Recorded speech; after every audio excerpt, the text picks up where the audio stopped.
La la la la la la la la from the Dying Channel Studios of Arizona. I bring you the MMA-Holes.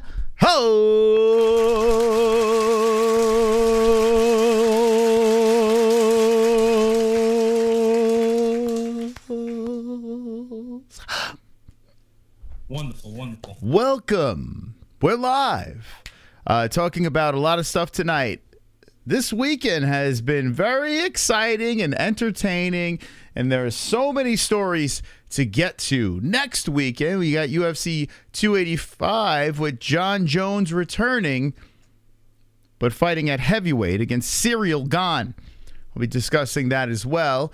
UFC Vegas 70 happened. 2 for 2 with the bets, baby. Boom. Thank you. Very nice. I had a good night that night, but Sunday happened, and Jake Paul fought Tommy Fury. I threw a couple of bucks on Jake. I puffed my chest out. I went crazy. The next Muhammad Ali lost to Tommy Fury.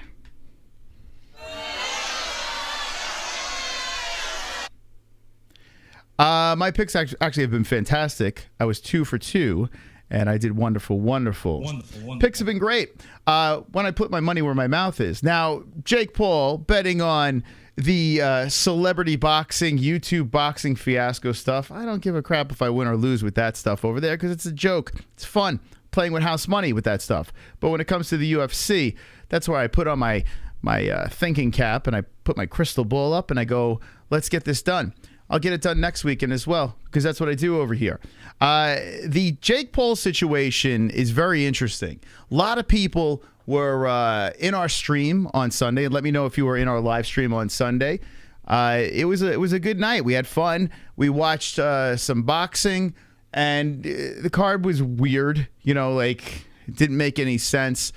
And then the main event happens, and it felt like a traditional, like, big time boxing event. Like you had celebrities in the front row. It was in Saudi Arabia. You had Tyson Fury in the building. You had Deontay Wilder, Mike Tyson. It was just like, what? Everyone was over there. Drake making his big bets on stake and made a mistake as he bet a lot of money on Jake. Tyson Fury actually it's kind of funny. He's running around celebrating and this and that, but he bet a lot of money on Tommy knocking out Jake, and he didn't win that. So a lot of people lost bets, even the Furies.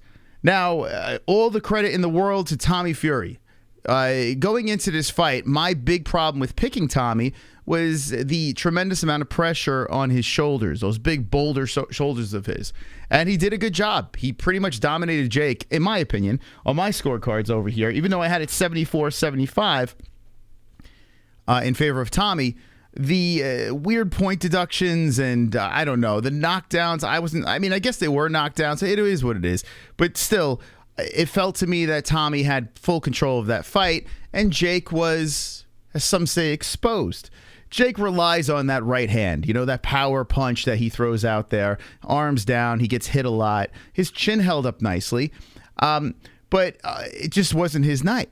He says he wants an immediate rematch against Tommy Fury. We'll see how the numbers go. If the numbers line up, I'm sure they'll do it. Did Jake Paul lose in the long run? Did Jake Paul, I'm sure he's pretty down on himself because he wanted to be undefeated. I think he wanted to run through this little thing and then just retire with an O in the loss column over there. Unfortunately, that's not the case for him. He is now 6-1. Look at that record over there, 6-1. So now he's got to go back to the drawing board. Do they rematch? Does he fight KSI? Does he fight Nate Diaz? Now, the alarming thing about this over here is his hairline has been exposed, and I got to say this. It's having some trouble. I don't know. The guy made $30 million. And I don't be surprised if he just winds up showing up with a full head of hair miraculously, like Cowboy Cerrone, like Paulo Costa, all these people miraculously having a full head of hair. It looks like he's going to be, I don't know. What are we doing with this thing? But, I mean, maybe it's time to get rid of the spaghetti. You're not really fooling anyone right there. So he loses his hairline. He loses the fight. Tommy Fury not taking the deal is it's kind of wild. If Jake Paul did make 25 to 30 million on this fight, could you imagine Tommy getting that on top of his purse? It's Valentina week. I don't know who else is fighting, but the GOAT is about to spay another one of these bitch puppies. Thank you. Now, Chubbs, let me just say this, and thank you very much for that donation. Really appreciate it. You know, I've been hard on Valentina and this and that. Did you watch Chael Sonnen today? Do not watch Chael Sonnen on Ariel Helwani. When I was scheduling the stream, it was on in the background, and I heard Chael Sonnen talking about Valentina, and all I was thinking is people like Chubbs are not going to be happy. I mean, Chael was going hard on Valentina Shevchenko, so let me know if you heard his thoughts on Valentina. Anyway, back to this whole thing, and yes, Valentina is fighting this weekend, and if Jon Jones runs over a pregnant lady or something happens where he, is on steroids or whatever, there supposedly is a fill-in fight. I don't know who the fighter is for that, but if we don't have that fight and Valentina Shevchenko is your main event, I might not buy it. We might be going to the stream, and I don't know. That is a rough fallback plan. Grasso Shevchenko as the main event would be a massive problem. So I hope they do have Daniel Cormier. Daniel Cormier is the backup fighter. I would be interested in that.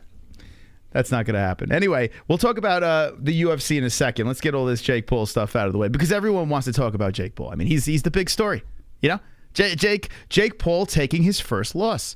The white Muhammad Ali with no hairline and spaghetti all over the place. Tommy Fury. Okay, let's talk about the winner here. Tommy Fury getting this win on Sunday. Big win for the guy. And here he is, with the decision. It's a split decision. One judge, I think, was on crack. I don't know. Now, even with it being like a split decision, I mean, I think we could all agree that Tommy won that fight. I don't think there's anyone that's like, oh, he was robbed or, Jake was robbed or any of that stuff. I think it's clear as day that Tommy won that fight. But when you go down that rabbit hole of Tommy Fury and how good he is, and is he a real boxer? If he is indeed the first quote-unquote real boxer that Jake Paul fought, and Jake Paul lost by a split decision, I feel like Jake comes out really good in this. If this is the guy, like a fancy guy with muscles with the Fury name and all this stuff, and Jake still didn't get knocked down, he didn't get knocked out, he loses by a split decision, wins $30 million. I think if you're a Jake Paul fan, you got to be like, all right, big deal. He's going to go and make a gazillion dollars fighting someone else or fighting the rematch if Tommy wants that. So I don't think Jake looks that bad. I don't think Tommy looks bad because Tommy won the fight, right? But there are a lot of questions with Tommy Fury. Now, he's only 23 years old, so this is it's nice to see him get a big paycheck and be all happy about this situation, not be disowned by his family, which is nice, which I still can't wrap my head around the fact that Pops was just throwing Fury under the bus the way he was, but at least they're all happy now. I'm glad they're all happy, and speaking of being happy, check this out. I love Tyson, by the way. Tyson Fury is the best.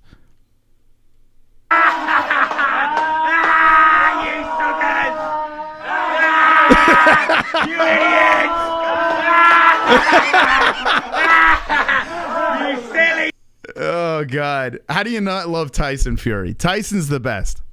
He's the best. This guy.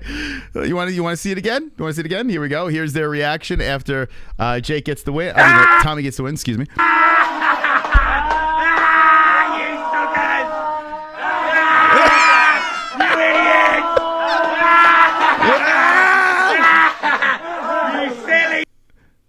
Now, I really wished that Tommy, Tyson didn't throw the bet out there that he would knock him out. Or if he did, he didn't tell anybody about it because Silly Goose over here lost a bunch of money. But the family's name is intact.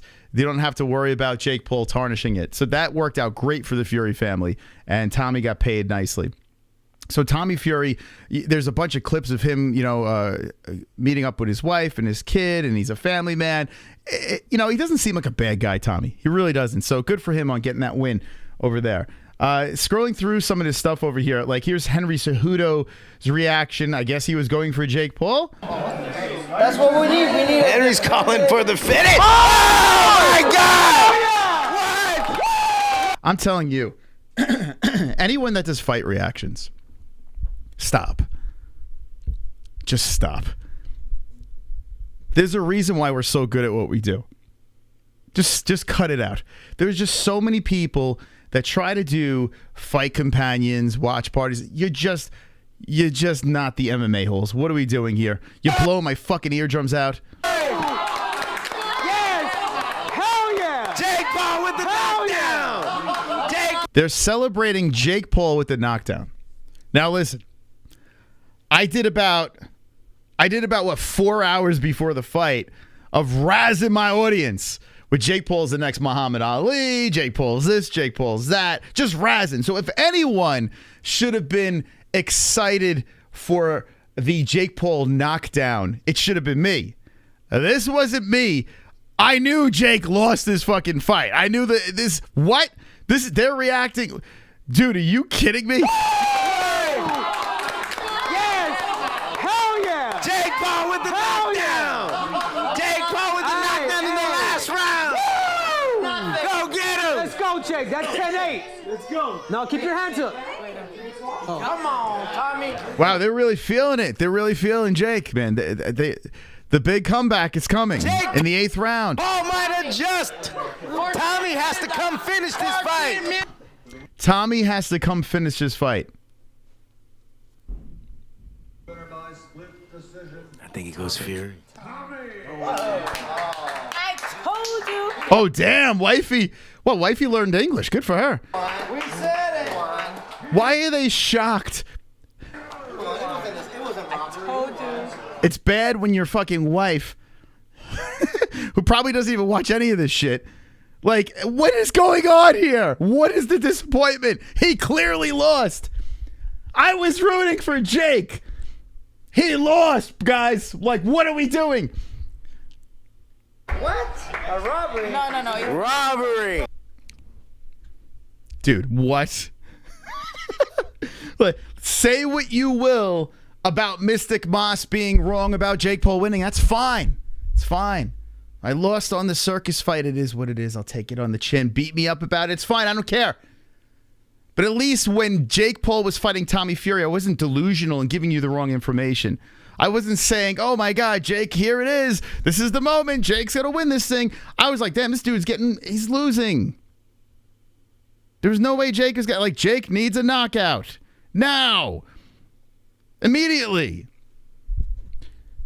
Anyway, here's Tyson Fury. Here's a cool moment. Tyson Fury and Deontay Wilder. After all the money they made in their trilogy fight, they're linking up. By the way, these guys saved fucking boxing, for me at least. These two son of a bitches right over here. I love these guys. Both of them. I mean, Tyson Fury's the fucking man. But Deontay Wilder too, man. Love both of these guys. I'll watch these guys any day. Boxing. Boxing, by the way, now, if these guys aren't fighting, it's garbage. It's hot trash. Jake Paul doesn't have the O in his record. There's no need for me to watch anymore. Jake is not the GOAT status. He needs to get back to the drawing board, and I don't know if I care anymore. I don't know. What should I do? Should I care about Jake Paul? He has let me down in front of many people on Sunday. I don't know if I could forgive him. I just don't know. Hey, round 4, guys. Round 4. Silva would destroy Tommy. Silva would destroy Tommy. You mean to tell... You're not the brightest bulb, and thank you for changing your name 4 million times. Like we don't know who you are. But come on, guys. Tommy Fury won a split decision. Yes, he looked very good throughout the fight. It was very clear that Tommy won that fight. But let's be serious here. Is Tommy that good? The dude's got a gazillion holes. He's got a lot of learning to do. And I still would pick Anderson Silva over Tommy Fury in boxing. I would. Come on, guys. You got to think of it this way, too. I don't want to discredit Tommy's win here. That's not what I'm looking to do. But in a rematch, we could have a way more competitive fight. What if Jake just had a bad night? He said he felt flat-footed. What if he's actually telling the truth? And he was flat-footed. And he did connect with Tommy in a way that puts him in the mat. Inside the mat. Not on the mat. In the mat. It's possible. It's possible. I'm not telling you pure MMA breakdown. I'm not telling, but I know you're shaking. I don't let all my secrets out. What else do we got over here? Here's Jake Paul. Now, he's very sad, guys. What we need to do here, we need to show some sympathy to the man who lost his O. You know, this guy dragged everyone over to Saudi Arabia. This man put boxing on his shoulders because, let's be honest here, if it wasn't for Tyson Fury and Deontay Wilder, boxing is a hot mess. It's a disaster. It's a mess. It's a disgusting sport that no one gives a shit about anymore. And here's a man that just lost. Oh, wait, you're not supposed to look at this. Here's a man that just lost. Let the guy weep for a little bit. Let him weep. He's upset.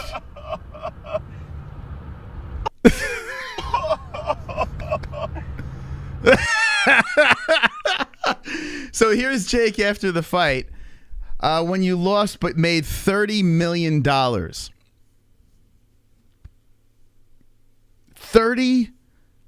million.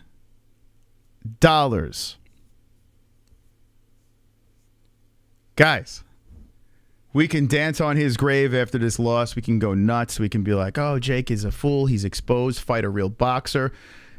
This is a man that literally played everybody. Everybody just got played, including us, because we have to cover this nonsense.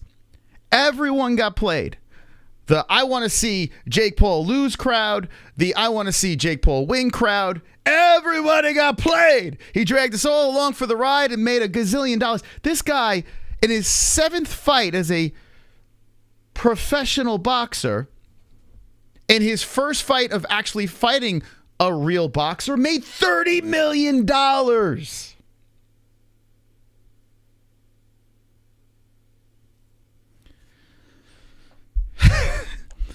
So, I mean, I think he's going to be okay. I think he's probably going to box again, and God knows what the hell he's going to do. Is he going to fight Tommy again? Who knows? Boxing is fine with Canelo. I don't know. Canelo's been boring as fuck lately, so I don't know. Like, he either beats cans or loses. I don't know. Let's be serious here. Tank Davis is a fucking woman beater.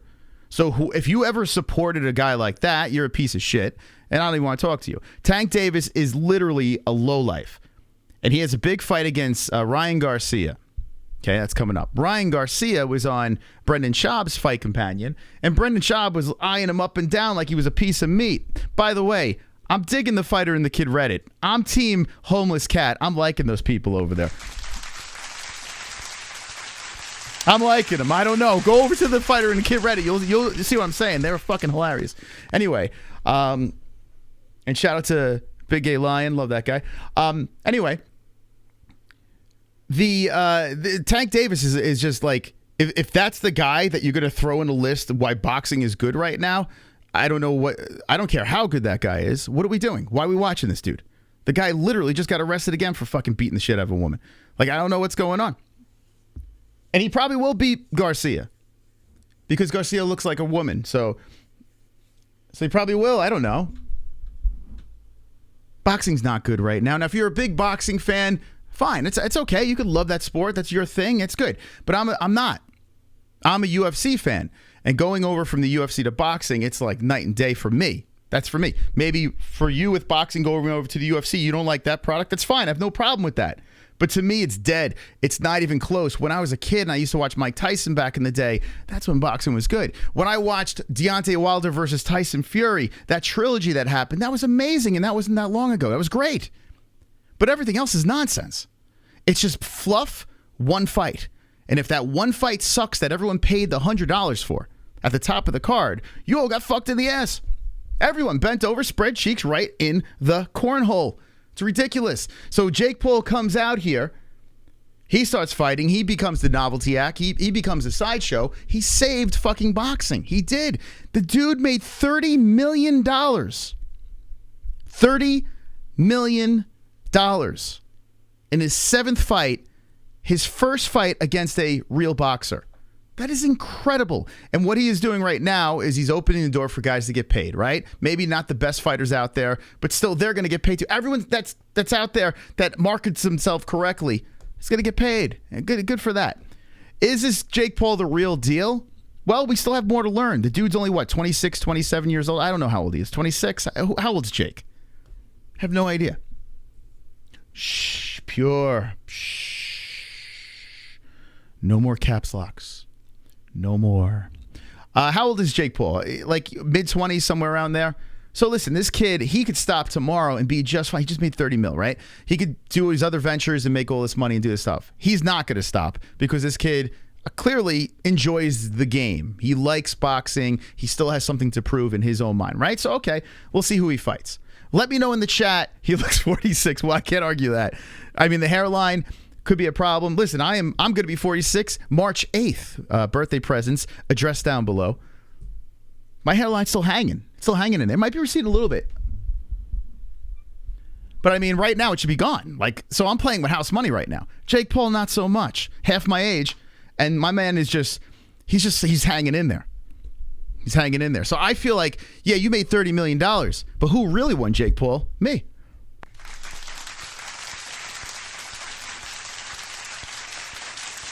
Who really won? Jake Paul. This is worth more than $30 million. Just saying. I may be broke, but it doesn't matter. Anyway, back to the Paul situation. I want to know in the chat what you guys think. Should Jake Paul, who should he fight next? Now, I hear Ariel Helwani crying and saying, it shouldn't be Nate Diaz. It shouldn't be Nate Diaz. I'm so Jewish. No, that's right. Shouldn't be Nate Diaz. It's got to be KSI, right? It's got to be KSI. No, it doesn't have to be KSI. It could be anybody. It could be Tommy for the rematch. And I got to be honest with you. Tommy won by a split decision, but he made a fucking gazillion dollars. And maybe it is risky for Tommy to run it back with Jake. But then you got a third fight. You're talking, by the time the trilogy's done, my man's set. Well, Jake's already set, but Tommy is set for life. Tommy never has to box again. He can do whatever reality show he wants to do. Show that pretty face around, grow a big-ass family of 20 kids, and be fine. He can be fine. KSI is something that's there that probably would make a lot of money because of the internet buzz of the YouTubers going at it. KSI beat Logan Paul, that whole storyline. It's always there. It's not going anywhere. Nate Diaz could be going somewhere. So the fact that the Nate Diaz fight is off the... Why? Why is Nate Diaz off the table? As an MMA fan, do I want to see that? No, I don't want to see Nate get beat up by Jake. I don't want to see that. But with Jake Paul losing this fight to Tommy Fury, you know how many people are going to go out there and say Nate beats Jake in boxing? You know how Nate would smash Jake. That's why you make the fight. That is why you make Jake Paul versus Nate Diaz next. If you want to rematch Tommy Fury, you could do that down the road. Tommy's 23 years old. You never know. Tommy'd be like, okay, I want to get big payday. Let's do it. Let's dance again. But Nate Diaz, we don't know what's next for Nate. Nate, what, is he pushing 40 right now? How old's Nate? We don't know how much combat he's going to be doing. We don't know when he's going to fight. And there are people, and I'll put the poll in the chat right now. There are people out there who would win. This is the time to do it. If Jake just ran through Tommy Fury, everyone's going to be like, oh, Jake's going to kill Nate. He's too big. He's too strong. It's boxing. But now, people are going to say Nate's going to win. Jake Paul. Nate Diaz. Throw it in the chat. Let's see what they say. Now, maybe everyone's going to pick Jake. I don't know. He's coming off the... I don't know. That's why I put the poll up over here. Different weight. He mentioned Khabib. Okay, let's throw that in. I think this poll is going to surprise people when it comes out. Now, if you are in our live chat watching live, if you're watching a replay, you can't vote, but let me know in the comment section down below who would win that fight, and I will go through and put hearts on it. But tonight, let me know who you think in our live poll, and I'll show it right over here. What would you look at this? Ariel Helwani, you stupid fuck. This is why you make Nate Diaz versus Jake Paul. This is why. People think Nate's going to win. And it's relatively close. This is why you do it. It's right here. They both make $1 gazillion. This is why you do it. The people have spoken. This guy's running around saying he should be a promoter, he should be this. No, just sit back and do your interviews. Do whatever the fuck you're doing over there. You have no idea what you're doing. No idea what you're doing. Jake Paul can fight anybody. It doesn't fucking matter right now. He's a novelty. He's a sideshow. That's what he is. This guy, I mean, it is what it is with Jake Paul. He fought the real boxer. Go back to novelty shit.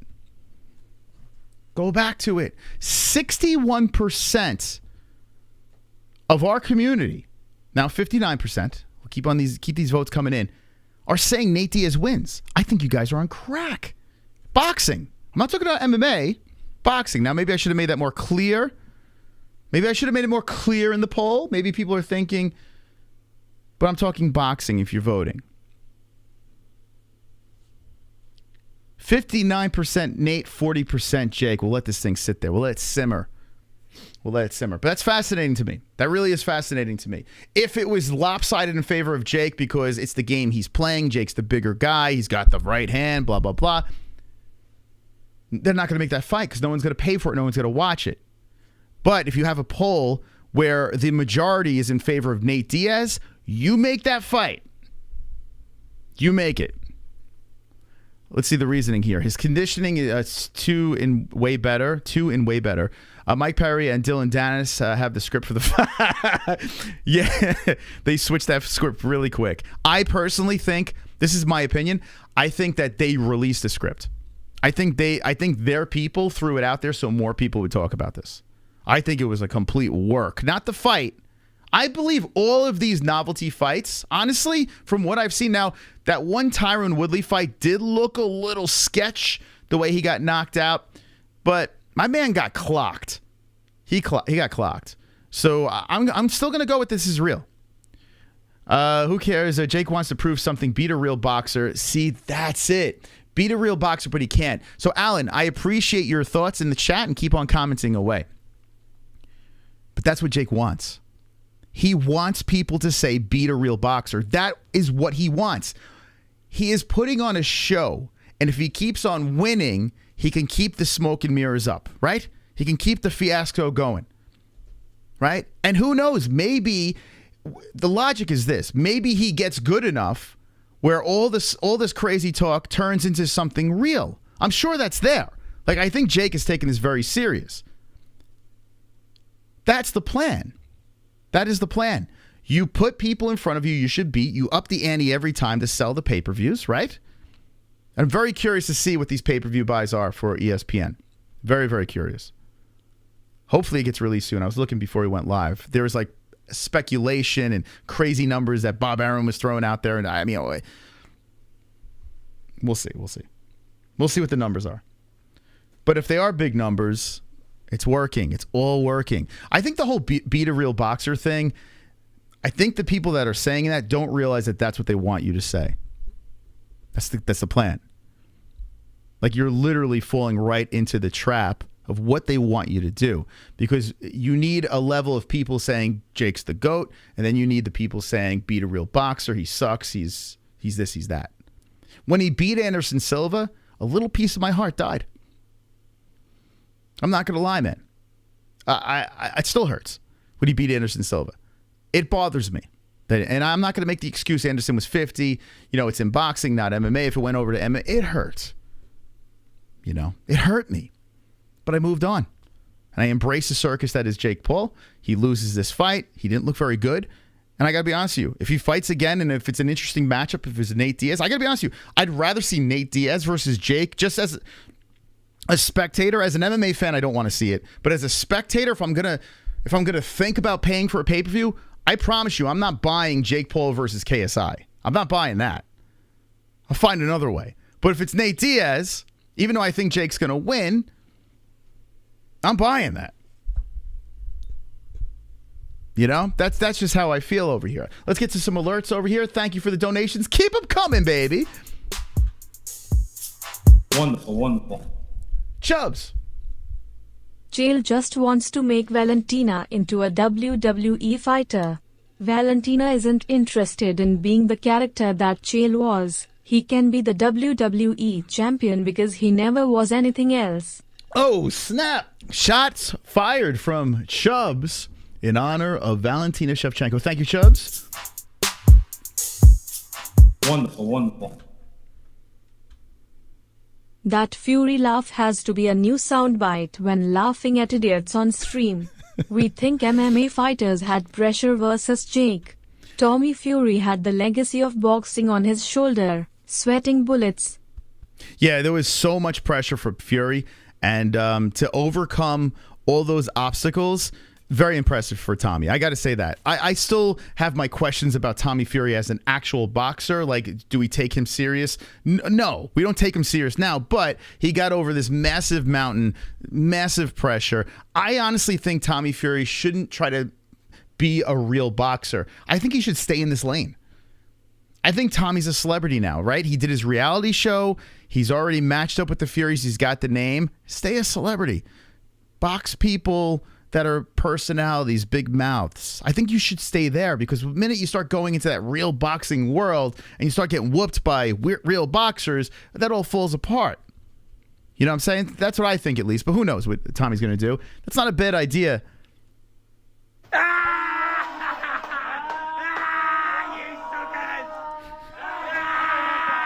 You idiot! You know, it's not a bad idea making that a soundbite. You silly, silly boys! It's not, because we have this. I got to be honest with you. I think this is better.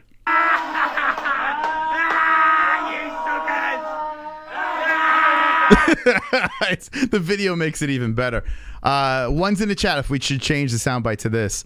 I might have to stay up late and do this. That's actually pretty funny. Wonderful, wonderful.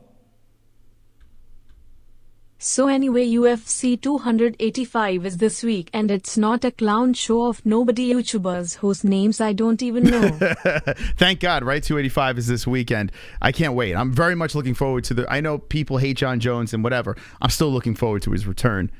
Thank you, Chubbs. Hey, thank you, Chubbs, Sonosi. Appreciate you guys supporting the show. If you want to support the show, we got a link in the live chat. Nightbot spamming it in the description down below. You can see the plethora of songs and alerts if you'd like to support us. Moss, do you know why they let Logan get on mic after a few rounds and call the Fury family over the speaker? I did hear something. I didn't hear that happen, but I did read something that Logan Paul was yelling like, "You suck," or something. I don't remember what it was.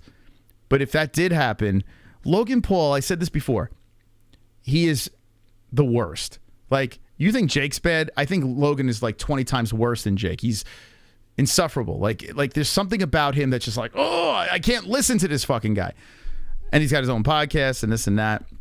Nate called out Logan for that? Okay, we don't... Well, no, I don't know if I want Nate to fight. Logan is like... I don't think... I understand Logan fought like Floyd Mayweather, and that was a weird circus exhibition. He's a WWE big... Just get him out of here. Like, move Logan to... Keep him with Prime. You know, businessman, WWE, impulsive. Can we just keep him contained in there? Right? Can we just hold him? Look what Nate Diaz tweeted about Logan. All right, let me see. Oh, God. Yeah, like the whole, like, it's bad enough we got Jake. Logan was 50 pounds heavier. Yeah, it was that whole thing was so Logan was coming in like Clubber Lang. I mean, yeah.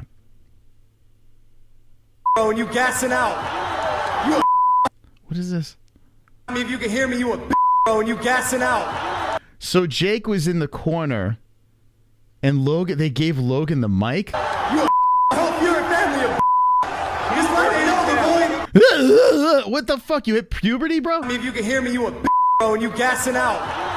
You a hope you're a family of This fight ain't over, boy. Oh my god, dude, he is. I'm telling you, this fucking guy. We said it before the fight. I'm glad I didn't hear this live. I would probably been ranting the rest of the event. We said it before the fight. I said if Logan gets into that ring, grabs the mic or stands behind Jake and tries to steal the spotlight, if Jake wins this fight, like, that's not your moment. You don't see Jake Paul jumping into the WWE ring and I'm Jake Paul and Logan's so great. Like you don't see him trying to steal that spotlight. He's doing his own thing. Stay. What are we doing? As Logan, more family, embarrassing family. The Furies did it. And now the Pauls are doing it. So here's Logan. Look, Jake is between rounds. He's trying to collect himself right here, and he's got this fucking moose knuckle. I mean, if you can hear me, you a bro, and you gassing out. Like, he's just trying to pull himself together. You a hope you're a family of Could you imagine, like, this guy's like, I'm in the fight of my life right now.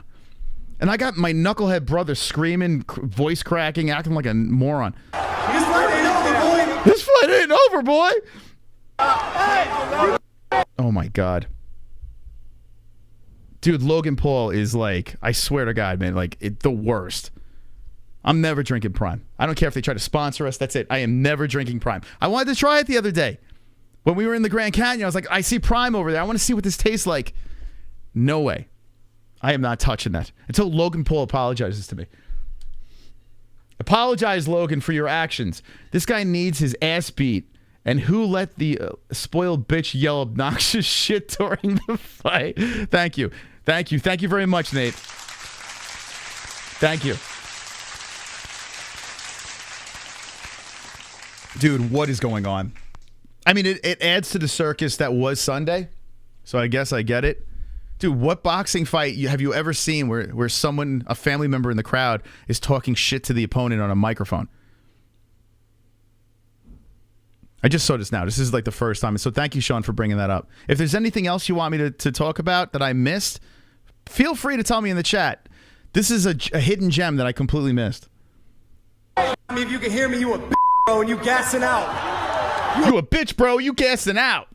Hope you're a family of Look at Jake. He's just like, I'm just trying to get my shit. Johnny, every time I look in the chat, you're always saying next. Every topic. Every topic, Johnny. I love you, Johnny. Even though you're a fucking Yankee fan. I love you. But every time I just so happen to look in the chat, you're like, next. Do you say anything else? This fight ain't over, boy. Okay, thank you. Thank you. You know what I'm talking about. All right, so anyway, let's see what else we got. Here's Tommy Fury walking through the airport showing off his new belt. All right. Dude, he's my man. My man, he's walking through like he's. Congratulations on your new baby. The new champ is here. What is this? Dude, it's like me walking through with my goat milk belt on. Like, what is this guy doing? Thank you. Cheers, brother. Thank you very much. Thank you. Appreciate it. Hey, congratulations, my bro. Thank you. We were literally Yes, thank God you kicked that fucking receding hairline fuckface's ass. Yeah. Let's take a picture with your Cracker Jacks belt. take this quickly. I know he's in a rush.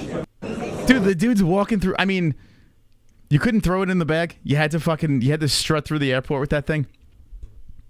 And why are you wearing long socks with shorts? What are we doing here? How dare you? I guess when you're that good looking, you can do whatever the hell you want. Look at that power by Jake, by the way. Check out the power, man. I mean, have you guys seen some... I mean, look at this guy. By the way, this It's like a dance he does. You know, Jake has that little dance move that he likes to do in his fights. I thought we had some really good rounds. Oh my God. Look at him take a seat. Ty's like, no, I didn't hit the ground. I didn't hit the ground. So it's funny, when we were watching it live, I didn't have the audio on. You can clearly hear the pop. That was with a jab.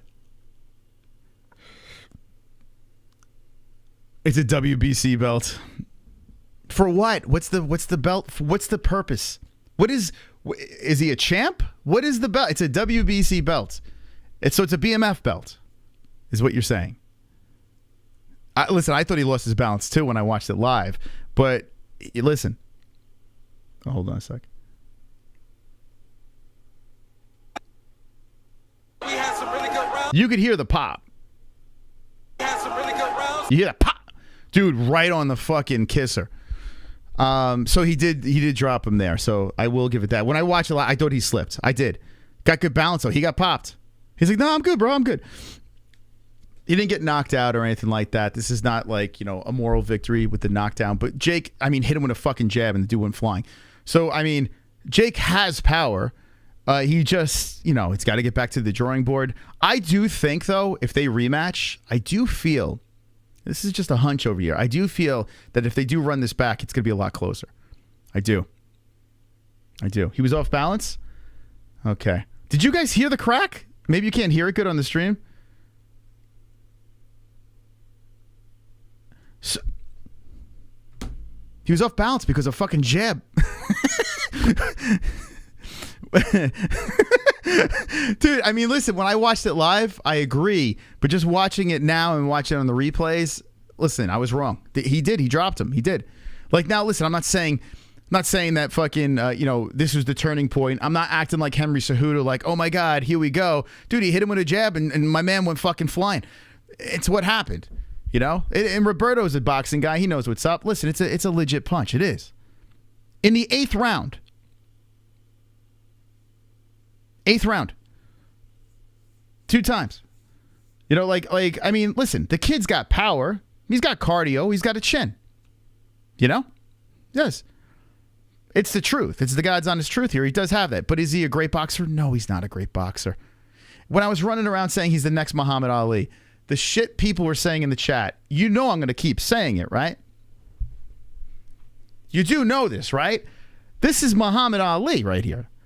Look at this man. He's off balance. No, look at the grin on Jake Paul's face right there. He's like, power in the jab. Oh, doom. That was a doom. That was a jab of doom, dropping a Fury. The Fury couldn't put Jake on his ass. Couldn't put him on his knee. Couldn't do it. Might have outboxed him, yes. Could have been Mickey Mouse power, possibly. This guy over here, even though Muhammad Ali lost, but Muhammad Ali didn't make $30 million in his 7th fight. He did not. I agree. People will realize Jake Paul is he is. He's the modern day Muhammad Ali. He will come back greater than ever. Stiff jab. It's the stiffest. Doesn't get any stiffer. The 8th round jab.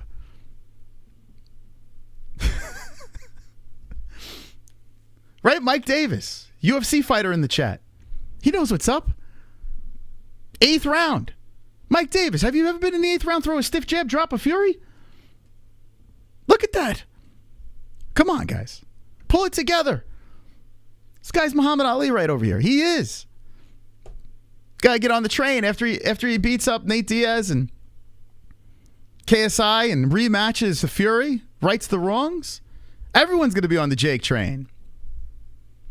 Let's see what else I got over here. Here's the decision. Who's this?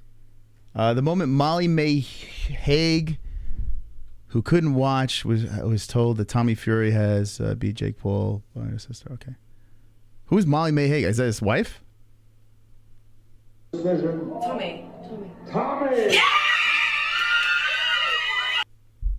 I don't care how hot you are. I don't care. That screeching noise, women got to stop doing that.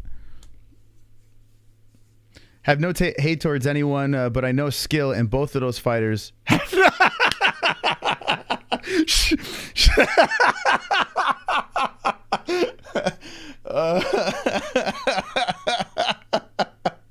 That's the comment of the night. There he is, Mike Davis, baby. Go follow his YouTube channel just for that comment alone.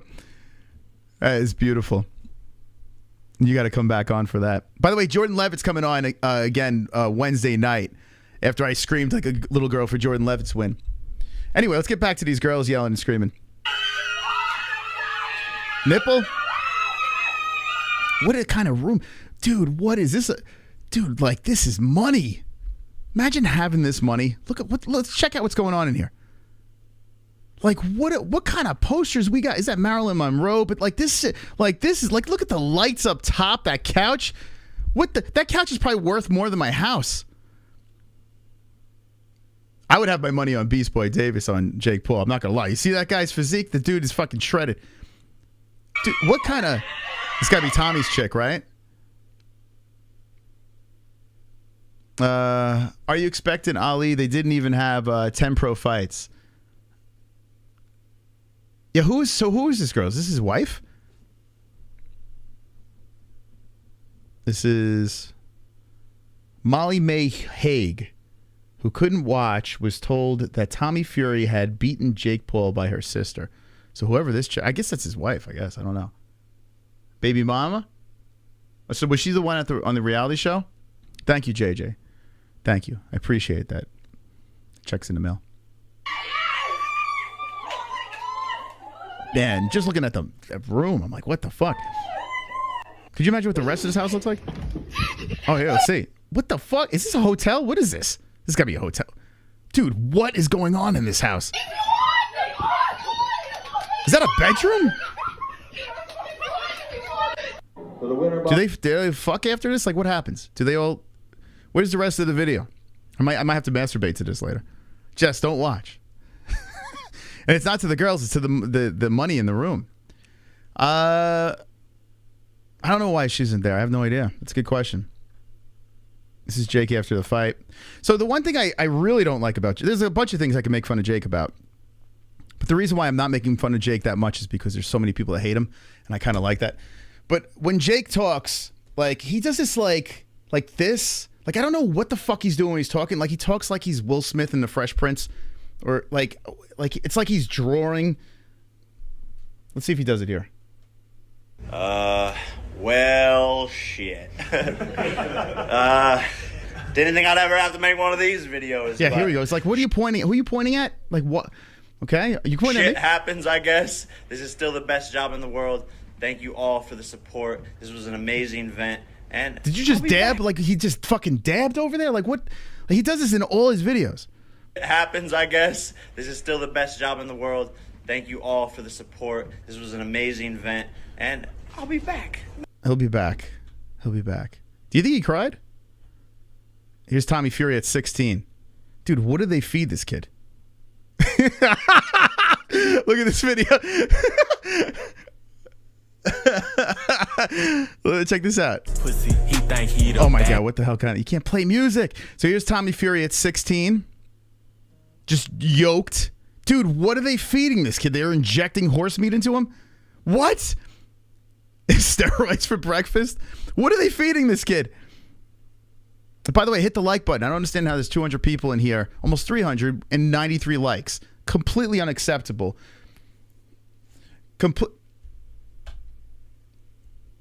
Completely unacceptable. Hit the fucking like button, okay? I mean, that works for Jake. Hopefully that worked for me. So here's Tommy Fury at 16. Here is... He's boxing, doing his thing. Here's Jake Paul at 16.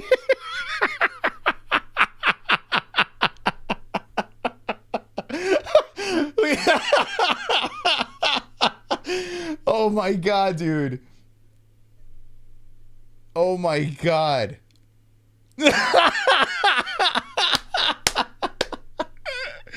That guy wins. That guy wins. That's amazing. That is fucking amazing. Now let me just say this. That guy won by a split decision. So Jake did all right. Jake got $30 million. Didn't get knocked down, dropped, or any of that stuff. Did lose. This is what we're talking about here. This dude's been training his whole fucking life. Motherfucker comes in here. What? Oh, God. Tom, you walked into the best show on earth. Okay, so let's go back to this poll over here, and then we'll wrap this thing up, because I know you guys are sick of talking about Jake Paul, and I am too. I'm kind of glad we don't have to talk about it anymore, for now at least. Okay, so here, I'm going to circle back around to the point I was making before. Ariel Helwani went out there saying the fight doesn't make sense, Nate Diaz versus Jake Paul. You have to make KSI. I'm going to dab under the thing over here. And here's the point I'm proving. If people are saying that Nate Diaz is going to win this fight, okay, boxing, against Jake Paul, 56% of our audience so far are saying that Nate Diaz is going to win this fight. Yes, you make that fight. 100%. If everyone was saying that Jake Paul is going to win this fight, you don't make that fight. I got to be honest with you. Maybe I'm nuts. Maybe I'm crazy. But I still think in boxing, Jake is too big and strong for Nate. Now, in MMA, I feel like Nate drags him down, makes him into a pretzel. I know Jake is a wrestler and this and that. But I don't think Nate Diaz can get into a boxing ring with Jake Paul and win. I just don't. Maybe I'm off on that. I was off on the Tommy Fury thing. So let me know if you picked Nate Diaz to get the win. Let me know in the chat what you think, why you think it. And then we're going to move on. I want to talk about UFC Vegas 70. I want to talk about UFC 285. If we get a handsome donation, I'll tell you what. I'll even open up the fucking phone lines. But it must be handsome, the donation. I want a handsome one, okay? David versus Goliath. The question is, who is Goliath right there? Is it the 16-year-old that's dancing in that room? What happened to Nate's fight league? That's a great question. I don't know. And when is Jake going to do the PFL thing? Like, when is that going to happen? Nate is 37. He can beat Jake in the next year or two still. So there you go. Let's go, Brandon. Saying Nate Diaz for the win. He thinks he's still young enough to do it. Nate wins because he smokes. Okay. I don't think so either. Nate would get caught with the right hook. Yeah, I mean, I feel like that would happen too. I know the best show on earth, but what the fuck was Jake doing in that vid? Imagine telling us back then that Jake would take him to a decision. Right, Tom? Like, here's the thing. I understand wholeheartedly why people hate Jake Paul. I get it. I completely 100% get it. I get it. But if you look at this kid at 16 and this kid at 16, and this shit went to a split decision, and this kid dropped the other kid? What? Get out of here. Wonderful. Just get out of here. Roberto. I'll be worried for Nate. He's no Mayweather. Winking face. Jake looks like he's 200 pounds plus big dude. Haymaker poor Nate lol. Yeah, he's a big boy, baby. He's a big boy. Thank you, Roberto. Appreciate that. All right, I'm gonna leave. We'll circle around at the end of the stream back to that poll, so get your votes in on that. But I do want to touch on this fight that happened Saturday night. It redeemed me in my predictions, and it was a little sour because a man named Ryan Spann was crying because his opponent fell off the card. And I understand why he was upset. I don't understand why they trotted him out there if he was emotional. They kind of threw him under the bus for that. Hopefully he gets a good fight. But yeah, Krylov got hurt, and you moved Brendan Allen up against Andre Muniz. Hit the nail on the head. Picked Brendan Allen for the win. Got paid on mybookie.ag. And by the way, mybookie.ag, the promo code is MMA-HOLES for 100% match your first deposit if you like to get paid over there. And if you're betting at mybookie.ag, wear your sheath underwear because it's the most comfortable way to bet. It's on under your clothing, has a pouch in the front. I highly recommend this stuff. 20% off. Promo code MMA-HOLES for sheath underwear. Head rush. Over the underwear, wear your head rush. 20% off. Promo code MMA-HOLES for the best, the coolest clothing out there. If Mike Davis is in the chat, if Mike Davis was allowed to wear his own stuff, could you imagine? He's got to wear that Venom shit. They force him to wear that fucking Venom shit. Maybe you could wear some head rush. I don't know. But head rush, you could wear it. There's a link in the description down below. 20% off promo code MMA-HOLES. And ESPN Plus. I don't know why they sponsor us, but I like it. ESPN Plus, there's a link in the description down below if you want to watch UFC 285. And I urge you, pay for the fights because it's illegal to stream them. UFC 285, if you're going to pay, use our link in the description down below. Down below. ESPN Plus, please, if you're going to buy the fights, okay? All right. Anyway, shameless plug. Gotta get it in there. See, Mike would wear head brush. It's nice to have Mike in the chat tonight. I appreciate that, man. So, yeah, head rush is the shit. Like, think about back in the day, Dustin Poirier used to walk out in the head rush. Didn't Chuck Liddell or one of those guys, I don't know, a bunch of badasses. I think Matt Brown used to walk out to head rush, if I'm not mistaken. Head rush is the shit. When I used to play the old games and we would put the old logos and graphics on the fighters, I had always used head rush, and that's actually a true story. When we linked up, I was like, I feel like a kid again. So head rush is the best. Check it out. All right, so Brandon Allen, dude, this guy came in there and just worked Muniz. Like, worked him. Now, I was very worried about the bet when I put it in there, but I've always liked Brendan's fighting style. I feel like he's so well-rounded. His ground game is legit. We saw that Saturday. He could strike. He's tough. He could take a punch. You know, he's like the full package. Just because he got knocked out by Chris Curtis and the Sean Strickland thing didn't work out, you know, that doesn't mean he's a shitty fighter. He's still fairly young, right? He's 27. He's Jake Paul's age. Wonderful. The guy's all right. He might be hitting his stride right now. So I'm glad he got that win over there. He makes some interesting call-outs, and Chris Curtis retaliated on social media. Chris Curtis was going out there, and he's laughing. And Chris Curtis got the last laugh. He knocked him out, you know. Back in the day, fighters would have a sponsor on the shorts and make more than fighters with 6 fights in the UFC right now. Dude, like what? Like, right? I don't understand. I mean, I don't know. But you got the secret sauce, baby. You got the extra corner man. Are you doing the extra corner man for your next fight? Are you going to do it? Like, Mike knows what's up. Crazy took away the version of the UFC isn't what I was chasing. Yeah, man. Now, is that the real Mike Davis? Now I'm worried that it's not the real Mike Davis, that I'm having a conversation with the fake Mike Davis. But I think it is, because I know he's subscribed to our other channel. I don't even know anymore. Oh, maybe it is. But I have an idea for the next one. Are you going to fight in the summer? All right, make sure you come back on. Oh, come back. If you ever want to come back on, hit me up, man. We'll chat, because the last chat we saw a ghost, for God's sakes. We saw an apparition. I've never seen an apparition on this show before. Augusto Sakai versus Dontel Mays was horrible, so I'm not going to talk about it. Tatiana Suarez bounces back from a long layoff. The guillotine choke gets the job done against De La Rosa. The highlight of this fight is De La Rosa's boob almost came out, and it was like we almost got the nip. The internet almost went crazy. We did not get nip, but Tatiana Suarez gets the win, and she'll probably be fighting for a belt. Mike Mallet owned the fight against the Battle of Canada. Trevor Peak, I reached out to Trevor, even though he beat our friend Eric Gonzalez, and I'm going to let Eric Gonzalez heal a little bit. I would like to have him back on, but let's see if he responded. Let's see. Mr. Peak, nothing yet. Hit him up on social. This guy is the guy that, where is he? Trevor's the guy that he beat our bud. You know, Eric, and yes, I couldn't put the bet on Eric, even though I really wanted him to win. I did pick Peak. Peak's the guy that went out there with the hammer fists. How many people, what do you guys sell for 20K? What's he?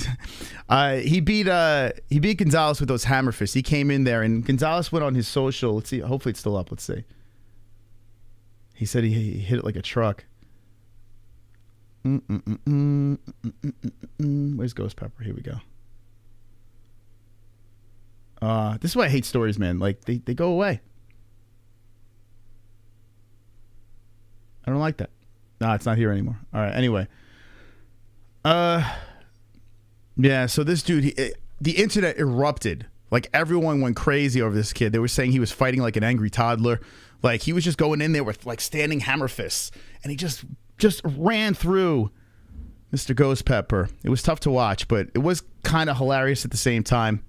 So we kind of need him to come on the show and explain what the hell was going on. $20K for my corner pass. I put $10K the first time and had 200 offers. Oh shit! So, yo man.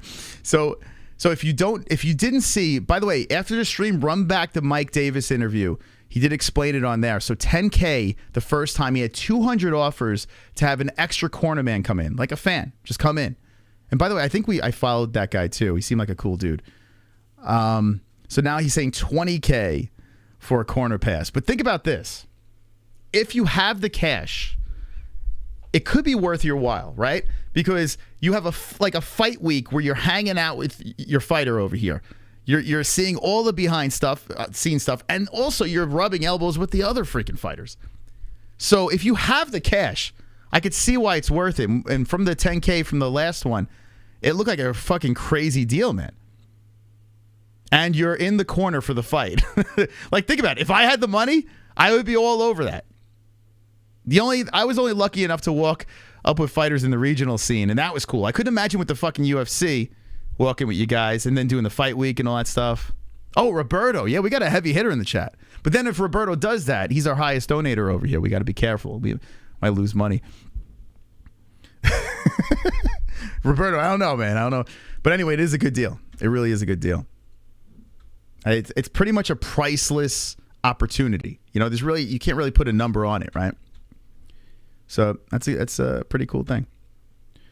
Okay, Jasmine gets the win. She needed that win pretty bad. You know, she had that rough loss in her last fight, came back and beat a solid girl. Let's talk about Jordan. Jordan Leavitt gets on the MMA-Holes, back on the MMA-Holes Wednesday night. My twerking friend over here annihilated Victor Martinez, and we have to go to the videotape over here. So let's go to the MMA-Holes, at the MMA-Holes on Instagram, and watch me scream like a girl for Jordan. Jordan with the Muay Thai clinch. Oh, those knees by Leavitt. He drops him down. Ground and pound by Jordan. Jordan wins. Jordan wins. Jordan wins. Jordan wins. Jordan wins. Yes. Yes. Yes. The Monkey King, baby. With the ground and pound, punishing on Martinez, drills him into the mat. And now, let me just say this. When these fights happen, elbow by Leavitt, when these fights happen, my heart feels like it's going to jump out of my chest. Now, yes, I did have money on Jordan, so that did amplify the situation. But I feel like when we have these guys, like Mike Davis's next fight, I'll probably be a lunatic for his fight too. And when we have these guys on the show, I become super biased. And I just, I don't know, I become like a super goofball fan. Like, I go back to, before the show, where I just latch onto a fight. I'm like, all right, that guy's the man. You know, that chick's the best, you know, whatever. And I want to go all in like they're my buddy, right? Me and Jordan, we just know each other from the show. But it's just fun, man. When you see something like that happen, when you hear the guy's backstory, when you know what drives that human being to kick another human being's ass, it's just so much fun to root for. So we had a pure moment of joy, a little bit of ejaculation, and I almost had a heart attack too. I think I'm getting too old for this. I think I got to pump the brakes on some of these reactions. But yeah, Jordan Leavitt getting the win. Very happy for Jordan. And now he could have another baby. He said, you know, that's what he was waiting for. He's got three paychecks, he said, for that fight over there. So Jordan gets the job done. He went around the scene saying he was going to knock his opponent out as a joke. He said it on our show as well. And he winds up knocking the guy out. So good for Jordan, man. Very happy for him. Let's see. Ode Osborne, nice bounce back win for him. I didn't think he was going to win it, but looked solid. He had a very solid performance all the way through. It was a split decision, but he looked very good. Joe Selecki, listen, not the most fun guy to watch, right? He isn't. Let's be serious here. But my man got the finish in the second round, so nothing but respect for Selecki going in there and submitting this guy over here that looks like we stole his land, man. This dude was coming in there like he was with spirits and shit, and Joe gets the job done, so congratulations. And this guy scares the hell out of me. Aliyev is a guy that is literally the reincarnation of Khabib Nurmagomedov. Like, it's stupid. It's getting dumb now. This dude over here not only looks like the guy, not only sounds like the guy, he fights like the guy. At 155, lightweight, this dude over here is a problem. He wants Patty. Dude, I don't think anyone would want to take a fight with this guy. The way this guy grapples, his cardio, the way he bites your finger. If you watch the fight, you would know what I'm talking about. No, he's scary. He's scary. How do you have Islam Makhachev at the top of the freaking division, and now you got this fucking animal? That's just like what? Dude, it's crazy, man. It really is crazy. So this is fun. This is going to be exciting watching the rise of Aliyev and first fight on the card. That's why you got to be watching these UFC cards, first fight of the card. You got to be in attendance for this stuff. You miss guys like this. This guy's the real deal. Yeah, he's back and he's Turkish. Yeah, this dude over here, Tajikistan. So I think from, maybe I'm wrong, I don't know. Tajikistan, like he had his whole country. Hold on, let's go to Dana's thing.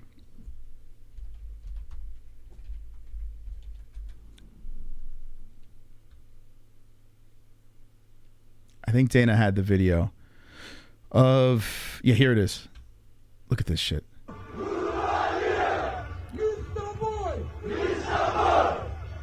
Dude, are you fucking kidding me? 3 o'clock in the morning. Tajikistan is all packed into a place. Dude, it sounds like they're about to fucking... I'm not going to say what it sounds like, but dude, this is some scary ass shit here. They roll deep. They roll deep. What happened if he lost? What would have happened? Dude, that's insane. Look at that. This shit just rolls. Just rolls back. Like, was I looking in the right spot? Hold on, let me see the replay. Was I looking in the right spot? Let me see. Sort of. Dude, what? What? They were all ready for my man over here. The new Khabib Nurmagomedov. Tajikistan. If I'm even saying that right. And they're like chanting something like...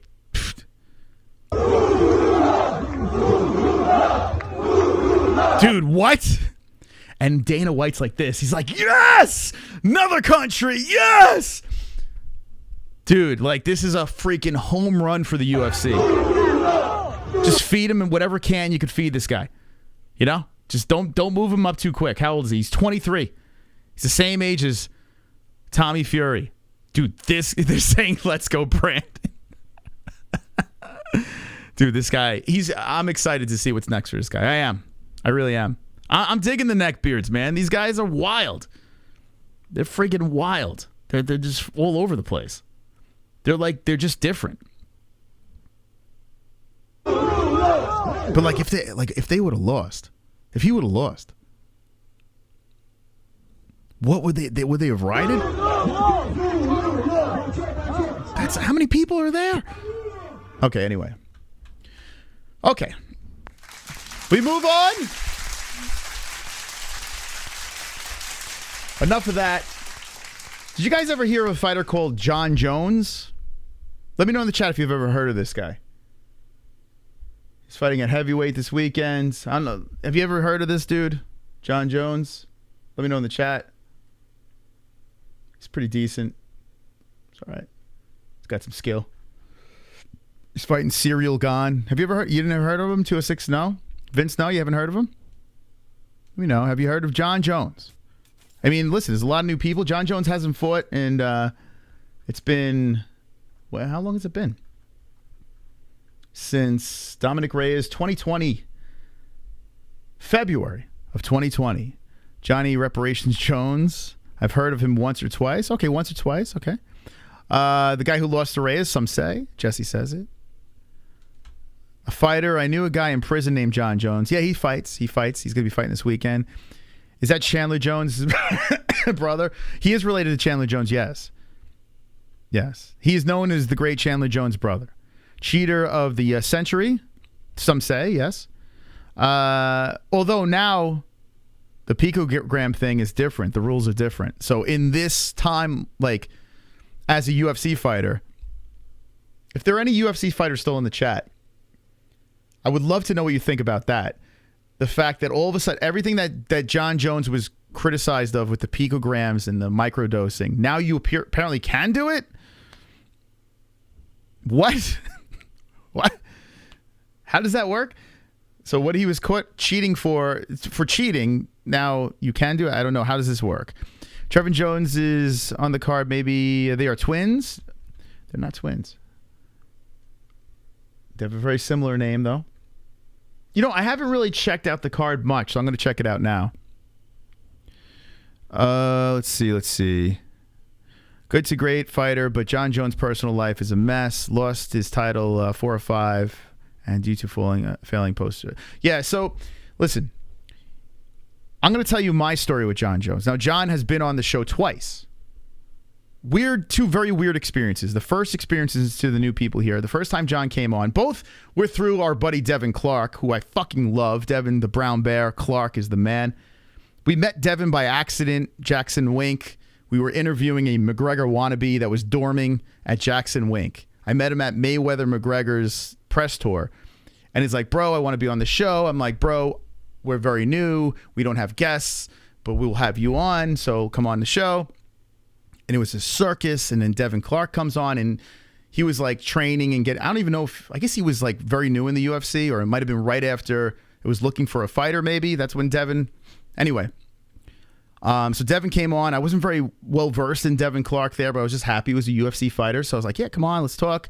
And then lo and behold, in the background, Jon Jones pops in, right? So I'm like, yes, bring him to me. This guy over here, not knowing a damn thing of what I was doing. He pops in the earbuds. Jon Jones is in front of me. I'm doing my little tiny podcast in front of Jon Jones and probably 10 people watching. And I'm like, my goodness, here he is. So what do? I lead him down the trail of telling him that me and my audience are fans of Daniel Cormier and why should we root for you? And Jon Jones rips the earbuds. And this is, I'm paraphrasing. I don't remember word for word, but he rips the earbuds out and walks away. I burned the bridge with Jon Jones. Now, I should have saved it. I just wanted to troll him a little bit, loosen him up and then, have a nice conversation. I did it opposite. I did it wrong, right? And Jon Jones leaves. He laughed. We all laughed, and he left. There's my Jon Jones first experience. And then Jon Jones comes back on maybe a year and a half later. He comes back on. And Devin Clark was being interviewed. Now, Devin's good friends with Jon. When they were at Jackson Wink, they would see each other a lot. And Jon Jones pops in and he says, Devin Clark is the greatest light heavyweight of all time. Jon Jones was still a light heavyweight at that time. And he gave Devin a massive piece of respect. And I was like, wow, this is great. Jon Jones is here. Hey, Jon, that's great to have it. Bye. That was my experience with Jon Jones.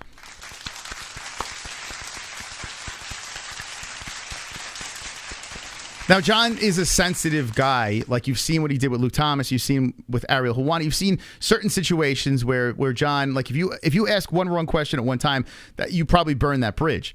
But what I found out through his friends and through even recent conversations, that he's actually a really good guy as a friend. Okay? So I've learned this along doing this show. I found out more information about Jon as a person, other than Jon as the cokehead, Jon as the cheater, Jon as the I'll run over pregnant people, Jon Jones, that everyone knows, right? So I kind of have a little bit of a soft spot for Jon just because I'm hearing from people that actually know Jon, that love Jon. Okay? But before that, I didn't like Jon. I didn't. I was a Daniel Cormier fan.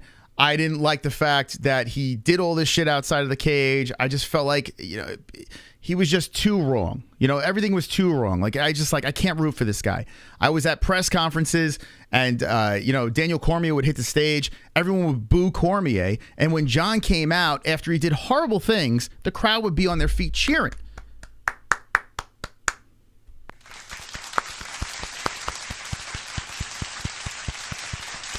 And I would be looking around like, do you know what this guy did? Like, am I living in a bizarro world? Cormier was the villain, Jon Jones was the hero after the shit that, like, hit and run with a pregnant woman? Now, I do like the bad guy. Jacob is calling me out right here. I do like the bad guy. I do. I am a fan of the villain in the movies. I am. But if you're a real bad guy, like I'm talking real, if you hit and run a pregnant woman, hop a fence, jump into your friend's house and try to get the fuck out of there. What? And then afterwards go on Joe Rogan, it is what it is. Like the way he handled that. Oh, well, it's all about God. He turned into God and this and that. I was like, I feel like this is just not a good human being at the time. So that's why I did not like Jon Jones. But as time has passed, and I've heard from other people that are actually friendly with the guy, he seems like an okay friend. I don't know. He seems like a good dude. So I'm back on board with Jon Jones. I actually don't hate Jon anymore. Now, Jesse has not forgiven him, but I have moved on. Jon Jones is coming back Saturday. I've moved on maybe a year and a half ago, I would say. And I want to see him fight Ciryl Gane. It's happening. The return is happening after his big absence. Him fighting Dominic Reyes. Him fighting Thiago Silva. Well, how does he say his name? Was Silva? What the fuck? Why am I forgetting his name? Mr. Leg Kicks, Chest Thor. Thiago Santos. Fucking A. That was in 2019. People are saying, like, Santos got injured in this fight over here and still gave it to Jon. It was a split decision. Some people thought Jon lost that fight. He got a unanimous decision over Dominic Reyes, and a lot of people thought he lost that fight, including myself and almost everyone that reacted to the fights live. There's a compilation that just got released. But after a rewatch of this fight, and I try to look at this through the most unbiased of eyes, I actually found it a smidge in favor of Jon Jones, and I actually agreed with the outcome. I was emotional when I watched it live, and when I watched it back, it's a close fight, yes, but I found Jon Jones winning this thing. Now, all of this doesn't really mean anything anymore because Jon now has decided to move up to heavyweight. He's 26-1-0. We know where the 1 came from. Some people are saying, let's get rid of that one. He's fighting a guy in Ciryl Gane who is very good. Like, I mean, the guy he looks like a welterweight striker out there in a big heavyweight body. So light on his feet, in and out, bang, bang, bang. This guy is a beast. How he mowed down Tuivasa. How he's just tactically gone through all his opponents. Now, you had him fighting Francis Ngannou. Francis all of a sudden became a Nurmagomedov when he got injured. Got that win over there. And maybe if Francis wasn't injured, he wouldn't have to do the Nurmagomedov dance. But I do respect Ciryl Gane, his skills. I do. With that being said, other than Tuivasa, I find him boring as all hell. I feel like all he wants to do is outpoint these guys. That tippy toe, I don't know, that bouncing in and out Wonder Boy look. I don't care at heavyweight. I want to see monsters go out there and beat the snot out of each other. So no disrespect to Ciryl Gane, but I am very biased in favor of Jon Jones. For legacy, to shut down the people that were saying that he lost to Reyes and all this stuff, because with a win over Gane at heavyweight, no one's talking about Reyes anymore. No one. It's over. Jon is back into the GOAT status. He's doing it clean. He's a minus 160 favorite over here. Let's look at my bookie. Wow. That's like interesting. I don't think Jon should be the favorite. I don't. And I'm probably not going to bet on this fight because of when there's a long layoff, I highly advise you to not put your money down. Because yes, Jon is the GOAT. Like, Jon is one of the greatest to ever do it. But on a massive hiatus, we have no idea what Jon Jones is going to come back. We have no clue. So he's a minus 169. Ciryl Gane is a plus 133. Is anyone betting on this fight? I don't advise it. But I could understand why people... The only thing I could understand is why people would take the plus money with Ciryl Gane. Now, I'm picking Jon. Because as soon as they made this fight, I said, hey, like everyone's saying now, he's going to wrestle him. He's going to do it. Like even Jon himself has said recently that the best wrestler that Ciryl Gane has ever faced was Francis Ngannou, who's not a wrestler. Don't you think Jon can have way more power on not having to weight cut? Yes. I mean, all I could think about is Chael Sonnen when he fought him, and he said it felt like he was fighting a bear. Jon's toe fell off. I was in the building for that. His toe fell off and still just, I mean, literally made Chael look horrific. raped him. And I was in the building for it. It was a weird situation because Jon was the bad guy that night. Everyone was cheering for Chael. It was in New Jersey too. And I was shocked. I was shocked that, you know, since it was closer to where Jon Jones was from, everyone was Team Chael. It was interesting. It was right after The Ultimate Fighter. So I'm leaning to Jon Jones. I'm going to pick Jon Jones, but I'm not betting on this fight.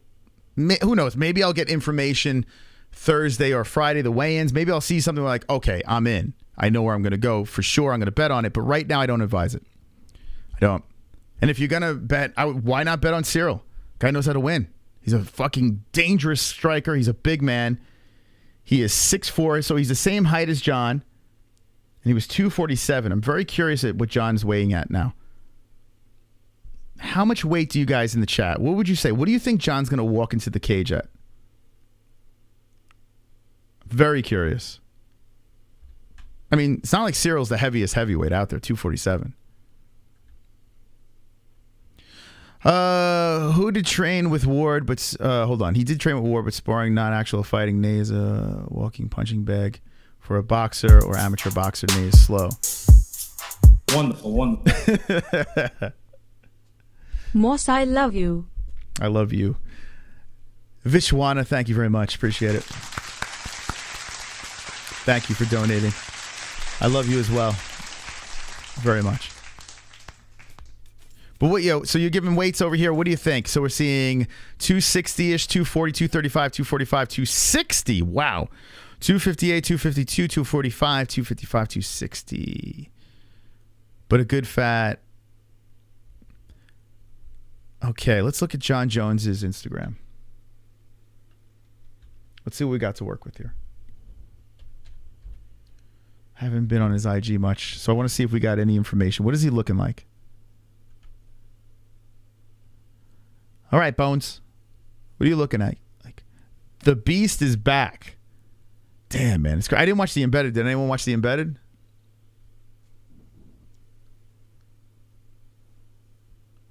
Is Vicious Kainoto back up? You're saying Vicious Kainoto?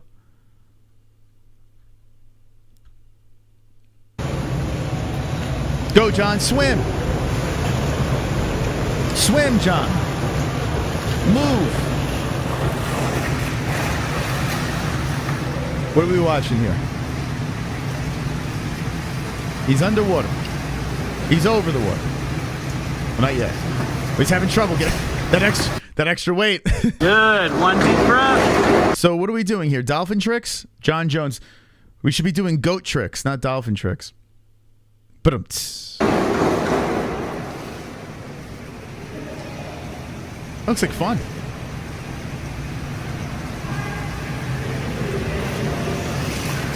Okay. He's bobbing for Henry. They're throwing Henry Cejudos into the pool, and he's going down and grabbing. Jon is going to win, then test positive. Jon Jones looks lean for a heavyweight. He is going to just be fast. Wonderful, wonderful. Vishnu. No Moss, not to be Vishwana. I love you. Take my bitch wife. Oh, you're you're the husband of Vishwana? You sound just like Vishwana, so you're Vishnu.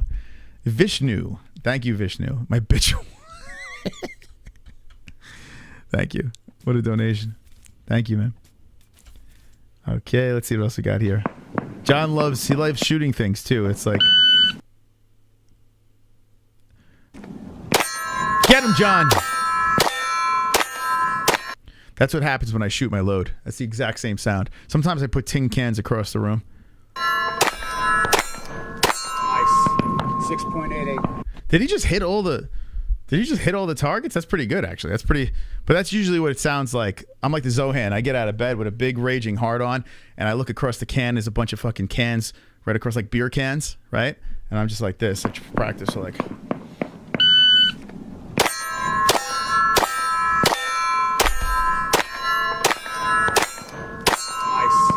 6.88. That one missed. The last one missed.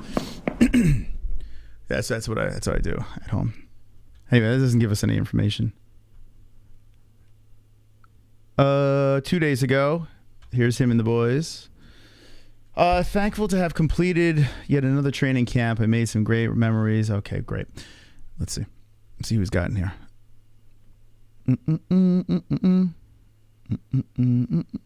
There's Jackson. So he is with Greg Jackson. So he split from Wink. So where is this? Where are they training? I know he's trained a little in AZ with Henry. I know he's trained on the East Coast with some Massachusetts people. Okay. That's great.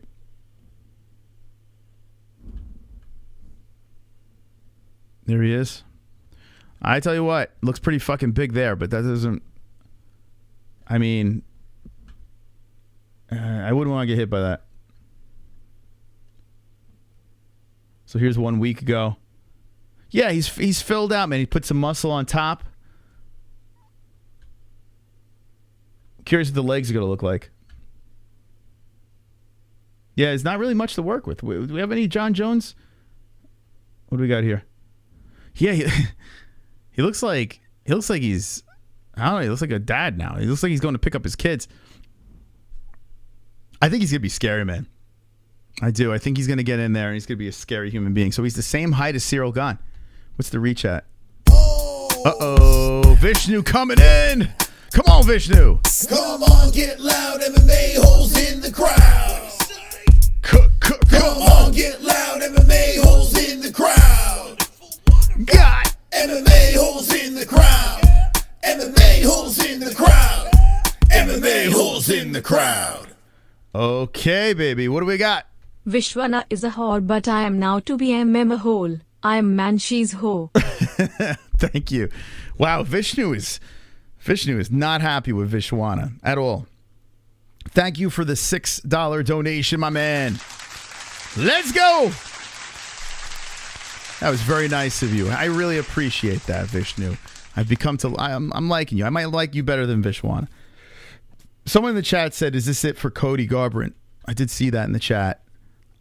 Cody, no love. Finally getting back. Trevin Jones is his opponent. That's a good fight. Both guys desperate for a win. And thank you for this. I saw a couple of new subscribers coming in. Thank you for subscribing. Cody's still only 31 years of age. Like, it's kind of crazy if you think about it. He's still fairly young. You know? Trevin Jones, 3-fight losing streak. His last win was 1 year, 11 months ago. Mario Batista. So he got submitted, decision, Barcelos. Man, you know, listen, I was never the biggest Cody fan, but I kind of miss the old Cody Garbrandt. I kind of miss it. That rise up when he won that belt was fun. Like, he was kind of a prick, but it was fun.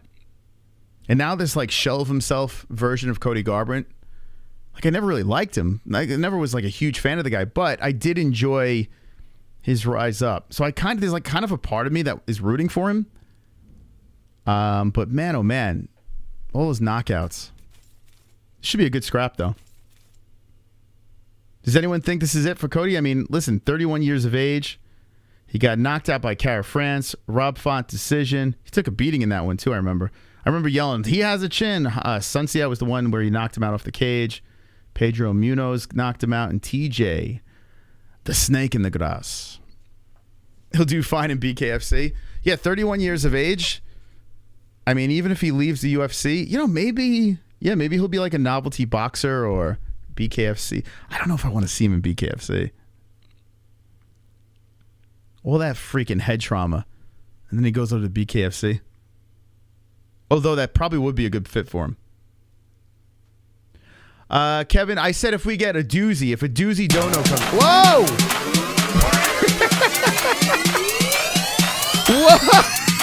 What the fuck? $100? Well, that answers that question. My goodness. What the fuck?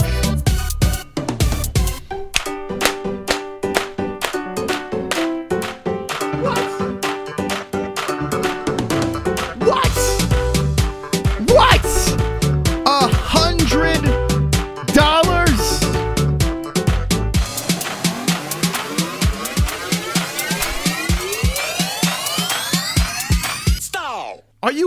fucking man, that is all.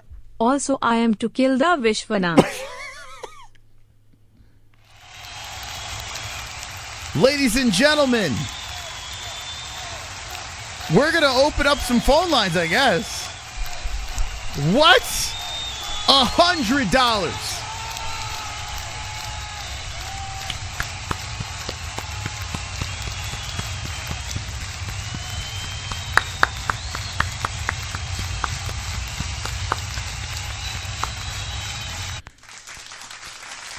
Vishnu has become the GOAT. Vishnu is the GOAT of the MMA show. The MMA-Holes. The Monday extravaganza. Wow. Okay. All right, here's what I'm going to do. Let's do this. I'm going to roll through the rest of this card. I'm going to get your calls. Let me see if anything else. All right, so the 285 card is co-main event is Shevchenko versus Grasso. Grasso's going to die. And I hope there's a backup for the main event because I got to be honest with you. Could you imagine them trying to sell 285, a pay-per-view, Shevchenko versus Grasso? We're talking about 20 buys. Could you imagine that? Now, Valentina Shevchenko as a co-main event, I don't mind that. I don't hate that because Valentina's a savage. She is legit the top chick right now. I mean, I know Amanda Nunes is back on top and she did beat her twice, but some debate their fights. But she is a G. She really is. As a co-main event, okay, we're good. Shavkat Rakhmonov, the third fight from the top. What? Like, the UFC is just dying to push these guys up. And here's Shavkat, 16-0 versus Jeff Neal. And I can't get over the confidence of Jeff. Like, this dude's confidence through the roof. Jeff. Like, this dude's saying he's going to do very bad things to Shavkat. So that makes me very interested in this fight. He's on a 2-fight win streak. He's looked pretty good in his last 2. But, okay. I don't hate this. Shavkat has buzz. And I think when you have a guy like Shavkat on the card, I feel like you're going to get that international pull, that vibe in our chat. You're going to see all this craziness. So Shavkat being there is good. And Valentina is going to have that the Russian, influx as well. You got the return of Jon Jones. The chat's going to be fired up on Saturday. So make sure you're subscribed and you got that notification bell rung. Jalen Turner got a stand-in guest to face him named Gamrot. Like, talk about a badass stepping in to fight Jalen Turner. So that's a fire fight right there. A don't blink type fight. Big fight for Turner. Risky fight for Gamrot, especially off his last loss. But man, imagine Turner beats Gamrot. Like, that's pretty wild. Turner's massive, but he hasn't been tested like this. Jalen Turner, man, wow, big opportunity. Turner's what, 6'3". How does a 6'3" person hit it 155? How does it even happen? You got Jamie Pickett and Bo Nickel is on the main card. Bo Nickel is on the main card. Now, listen, rest in peace, Jamie. What is Jamie? A plus what? Plus 850. Whew. He's food. My God. Wonderful, wonderful. Vishnu. Also, never forget Damn Savage, Michael Anzalone, and the crazy guy from the island of Staten. Never will we forget those fine gentlemen. Thank you, Vishnu. Much love, much love. Thank you so much, my man. Appreciate that. You are a wonderful, wonderful human being. And honestly, you have no idea how much anything that comes in donation wise, whether it's $2, whether it's $100, I mean, it helps. So thank you so much, man. Really appreciate that. Much love. Okay. So Jamie Pickett, I mean, it's crazy they're putting Bo on there on the main card, but I get it. I get the buzz is there. Cody Garbrandt and Trevin Jones are going to headline the prelims. They're going to take us in. That's a good fight. Crazy fight to go into the main card. Brunson versus Duplessis. What? I didn't even know this was on the card. Wow. Duplessis coming back in there against Brunson. Brunson got that loss against Cannonier. What do you have? Darren Till. That's right. That was a weird fight. Okay. I like it. Araujo versus Ribas. Okay. You know what? I don't get too fired up with chick fights. This one I like. I don't hate it. I don't hate it at all. Okay. Julian Marquez versus Barrios. Oof. Well, this is not going to suck. Okay. Have you ever seen a Julian Marquez boring fight? I don't think that's ever even happened. Herpes is fighting again. Kenan Song. Ian Gary, the hyped up Irishman that's cringe on the mic. Handsome. Lad is fighting Kenan Song. Okay. All righty. All right, this card, it's got a lot of names on it. Martinez versus Simon. Okay. Simon, excuse me. All right. It's the kid from the Contender Series? Yeah. That's right. Yeah, this kid was shocking from the Contender Series. Okay. That should be a good one. Jessica Penne, the Pasta versus Tabitha Ricci. Isn't Ricci the... She's the girl that looks like my friend. Wow, Penne is 40 years of age. Damn, I didn't know she was 40. Fareed Basharat versus Blackshear. And Radzabov versus Reeboks. Reebok, who the fuck? Why am I not remembering this guy? Because he's from the Contender Series. Okay, that's why. And this guy's coming in from Eagle FC PFL. Okay, so how many fights? It's a lot of fights. It's like 40 fights, and it's got 14 fights. Okay. You guys ready for phone calls? Before we open up the phone lines, my people, I want to show you this poll over here. 327 votes. Jake Paul versus Nate Diaz boxing. 58% picking Nathaniel Diaz over Jake Paul. The reason why Ariel Helwani is completely wrong and this fight is still real. Not saying this is going to be the guaranteed locked next fight, but it is doable. That's why the poll is there. I'm going to take a quick break, take a tinkle. When we come back, we're going to open the phone lines. How do you call the show, you ask? Very simple. There's a Discord. Down in the description, underneath this video right here, there's a Discord that anyone from all over the world can call. Very simple. You just got to click on a link tree in the Discord, the description, jump in our Discord. It's the invite. It's free to all. Call up, hit the little MMA-Holes icon, and we will take everyone's call courtesy of Vishnu and his generosity. So thank you to Vishnu. Say thank you, Vishnu, in the chat. We'll be right back after this break. We're going deep, boys. We're going deep. We're going to take some fucking calls. And... Okay. All right, we'll be right back. This should be fun. Lots to talk about. And I want to talk to some new people, too. Oh, thank you, Savage. Appreciate that, man. Makes it a lot easier.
shit underworld of legends.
All right, I want to hear your beautiful voices. It's that time for you to call the MMA-Holes, hop in the Discord, call me up. I want to hear what you think or thought about the Paul situation. I want to hear your thoughts on UFC 285. I want to hear your thoughts on UFC Vegas 70. So much to talk about. Call me. Call me. Call me. Call me. Discord. Hop in the Discord and call me. Wonderful, wonderful. Vishnu. Also, you have a friend in me. Fuck the chat, they are dim but moss. Why is your head growing so fast? My head is growing very fast. You're correct. I was thinking, so my beard is bigger than it's ever been. And it makes my big head look even bigger. So I was like, maybe I might have to trim this thing down. I was thinking about letting it just fucking Gandalf. Boom! But I think I might trim it down. So that's why my head is growing even bigger than it should be. Thank you. Appreciate that. All right, here we go. Oh, here we go. The Sonosi is here. Sonosi, how you doing? I'm doing good, and I'm doing wonderful, wonderful. Nice. Wonderful, wonderful. Wonderful, wonderful. What's on your mind? Well, for one, I didn't expect the fight last night to go the way it did. Yes. I'm sorry. Hold on a second. Hold on 1 second. Let me make sure I get you here, real tech. There we go. Okay. Sorry. So which fight are we talking about? Jake? Yeah. Okay. So what did you expect? I mean, well, I expected it, for one, I didn't expect it to be such a hug fest. I mean, he kind of does it all the time, but man, you would think he would have went for a little bit more. It seemed like he had a game plan, then he stopped halfway through, and then he went through it again. Mm-hmm. Yeah, it was a weird experience. I thought I would see a little bit better of Jake. He said he was flat-footed, and he was. Like, he looked flat for sure. There was something. Tommy was a step faster than him. Tommy's piecing together nice combinations. Everything Tommy did was working. Jake's game plan, it seemed to me at least, was he was gonna wrap him up, tire him out, knock him out late. Like, I feel like that's the game plan. I don't know what it was, but I feel like that's what it is. In the opening round where he's tying him up, I'm like, okay, he's going to try to hang off this dude and tire him out. Tommy did not get tired. He lasted. He lasted. He went through 8 rounds. Honestly, like I mentioned the other night to Dono, the moment I saw Drake put a bet, I knew, take away the money right away, run. Yeah. Don't put that bet on Jake. Yeah. Just because that Drake curse is real. Yeah, it's pretty wild, right? Drake, no matter what he touches, it turns to shit. So yeah, it is odd, right? I wonder if anyone's ever spoken to Jake or got a comment on what the hell is going on with his picks and his notorious predictions and bets. He did win once with Izzy, but then he failed him another time. So we thought the curse was broken, but I think that was just a rare one. Yeah. Good old Drake. The Drake curse. It's never going to get old. Nope. But you know what, though? It's fine. I didn't expect too much out of this fight. I mean, like I said, you're paying $50 for one fight. Everyone's looking forward to. I didn't even care about the championship fight or any of these other fights. Mm-hmm. That's really sad. Yeah. Oh, you don't care about the co-main. The co-main is a championship fight. Yeah, this is the main. That is depressing for boxing. Yeah, I mean, I understand boxing fans and MMA fans, we like to go back and forth, right? But, you know, it is, I never really got a legit answer from someone when we would throw out there the fact that you are paying, like, there are some events $100, like these real title fights, and you're literally paying for one fight. Is it really worth $100 for one fight? Like, there's not many fights that are really worth that. I mean, let's be honest, that kind of what it felt like with the UFC when it came to the last pay-per-view, kinda. Mm-hmm. At 284, even though we had another belt and we had some decent fights in between, let's be honest, it almost felt the same way. Like, okay, everyone's paying for Islam versus Volk. That was what everyone's here for. They weren't here for Yair versus Josh Emmett. They weren't here for Randy Brown and Jack De Elena. They weren't here for any of those fights. It was just for one fight. Yeah. Yeah, see, I had some interest in the other ones. But yeah, I was paying like the Islam versus Volk was so fun and exciting for me that it was one of the few pay-per-views where I'm like, take my money. I loved that fight so much, and then the you know, having people that we know underneath just made it a little bit more interesting. But I could understand as a casual or someone that just you know would just have to pay for that one fight. Yeah, I mean, not many UFC cards are like that though. I mean, look at this. This one's actually worth the money even more. I mean, I'm just looking at the list. I mean, the end of the early prelims is Ian Gary. If you want to see his head get smashed in, hopefully. Mm-hmm. Yeah, Ian Gary. And then yeah. And then you got the prelims. You got Julian Marquise fighting. You got Amanda Ribas, if anyone even cares about that. But then you have Derek Brunson and Duplessis, and then you have Cody Garbrandt and Trevin Jones. I mean, right there, even for prelims, that right beats. That blows out the water of 284. Yes. Just for the prelims alone. Yeah, more well balanced. You know what's crazy though? Like, I'm excited for the return of Jones, and when the night comes, I'm going to be even more excited. But what's wild, sitting here on Monday, I was still more excited about Islam versus Volk than the return of Jon Jones, which is kind of crazy to me. I don't know why. Maybe as it gets closer, I'm really going to go nuts. But Volk versus Islam, there's something about that I really wanted to see. I think it's because there was so many unanswered questions of, this is the legit number 1 and number 2 fighting. You've never had that ever in history. 2, neither have ever, I mean, Islam got finished very early in his career, but it basically doesn't count as far as people are concerned. You know, neither fight, these are 2 people with the highest win streaks that we've seen in a while fight each other. Kind of, you know, this was kind of what we deserved for Tony Ferguson, Habib. That was the closest thing we ever got to one. Mm-hmm. Not exact fighters, but you know, the same spirit of the thought of it. Yeah, I mean, I guess, yeah. It was something very unique about it, though. There really was. I think, I don't know. I haven't seen a fight, like I haven't been excited for a fight in the way I was for Volk versus Islam to really any other card. I can't really think of any. It was a very unique feeling going into that one. That's what I loved about that fight so much. And we got what we wanted. Like, we got a fucking banger. In this fight over here with Jon Jones and Cyril Gane, I'm very fearful. Like, if Jon Jones gets his way, he's going to lay on him for 5 rounds. You know, I'm fearful, like why even take any chances? You know, and if Cyril Gane gets his way, he's going to do his tap dancing, I'm going to outpoint you for 5 rounds. You know? Honestly, I know how John would easily win this. I mean, we've seen how he fights before. If he gets you into that crucifix, he could either elbow you to death or Americana your ass. Mm-hmm. Yeah. So yeah. I think Jon Jones is going to... Personally, I'm probably going to put money down for... I know it's foolish. I'm more foolish that if I would have bet 100 on the Jordan Leavitt fight, I would have had $1,400. So I'm angry at myself for that. Well, you can't win them. You can't get everything, right? that was a big one. But no, I think John will beat him by submission. Okay. Yeah, and I think that's fair. If Gane got taken down by Francis of all people, Jon Jones is an elite wrestler in comparison. Mm-hmm. Yeah. When you're just thinking about their wrestling skills altogether, yes, I agree. And Jon Jones is not a small guy. He's legit the same size as Cyril Gane when it comes to height, right? What's the reach on this? I'm actually curious. John's reach, I know his by heart by now because of how many times. I think it's like 84 and a half, something really huge. Yeah, that sounds about right. Look at this. Because him and Francis he's got the reach too.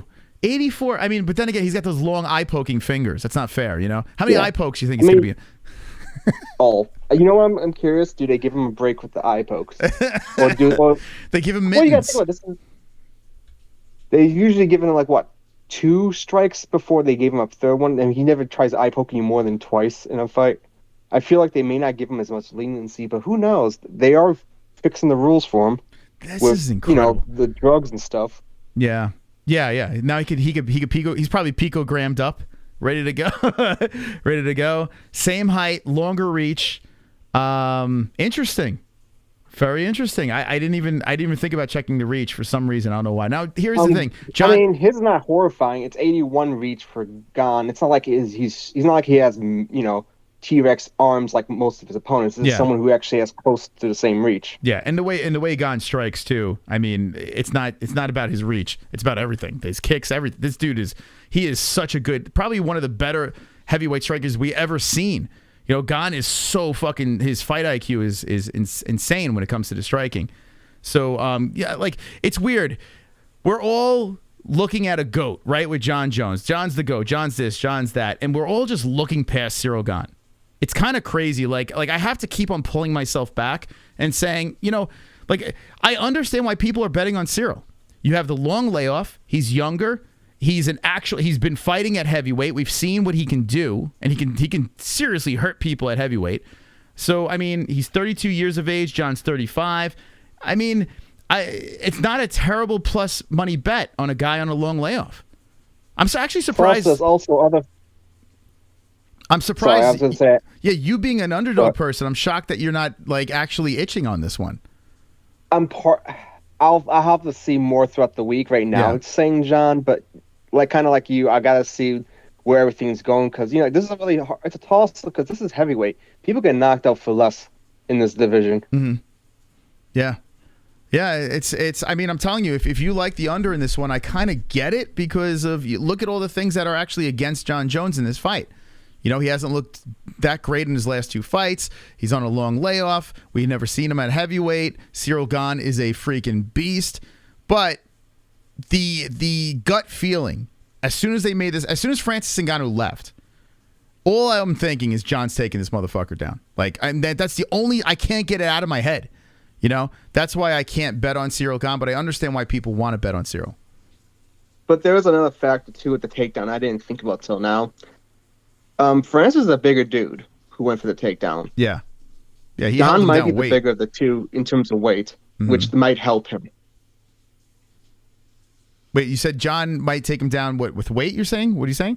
No. What I'm saying is the one thing Francis had for him with those takedowns, other than being, he had the surprise factor. No one thought he was going to shoot for a takedown. Also, like I said, Francis is stronger and bigger. Doesn't Ciryl have a submission too? Didn't Ciryl submit somebody? Yeah, he got a triangle. He submitted 3 people. He submitted a few people. He's not a scrub on the ground. That's another thing. Yeah, that's another thing. Like we've spoken. Yeah. So to add to your point, right? The reason why Francis might have been so successful is because of his size. You're right.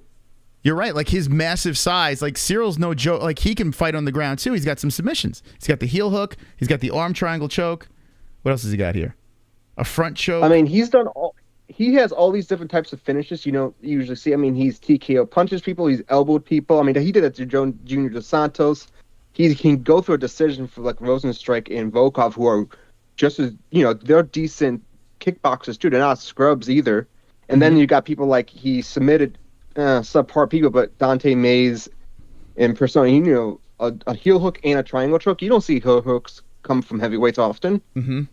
Yeah, I got to be honest with you. He tried on Francis, and Francis laughed on him, laughed at him. That was actually hilarious. But he did try. I tell you what, I hate betting on this fight, guys. Just enjoy it for what it is. Don't bet on this thing. First of all, betting on betting on heavyweights is risky as is. This fight over here, there's so many what ifs that you're literally straight up gambling. Like that is what you're doing here. You're flipping a fucking coin. No one knows. Like no one knows this fight. I think I know my decision. I gotta head out in a sec for myself, and then let people call. I think what I'm gonna end up doing is the prop of decision, pure decision. Okay. Oh, just that overall decision. Oh yeah, you have options like that, like how the fight went, KO, submission. There's odds for that too. I think I'm just gonna go decision. Okay. That way, because I don't think neither side is gonna get finished. Thinking more about it. Mm-hmm. That's fair. I don't hate that. That may be safer. Yeah, I don't hate that. I don't hate that at all. Like, yeah, if you're gonna bet, try to go with the safest possible bet you can go for, and that might be it. Yeah, I don't hate it. All right. Well, thanks for the call, man, and I look forward to Saturday. All right. Thank you, Sonosi. There he is. Sonosi, the high score king. Sonosi. A black man can't drink, drink, drink, drink, drink, drink, drink, drink, drink, drink, drink, drink, drink, drink, drink, drink, drink, drink, drink. I hate you. I hate you.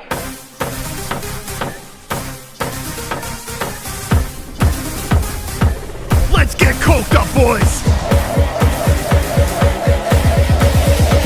Let's coke up, baby. Come on. $40.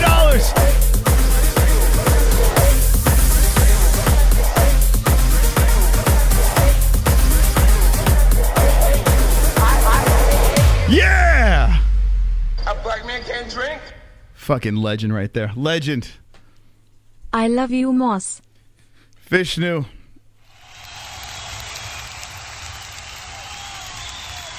We're not worthy. We are not worthy. Dropping the $40. Black man can't drink. A black man can't drink. Wow. Wow, wow, wow. What a donation. Thank you. Thank you so much. Legend.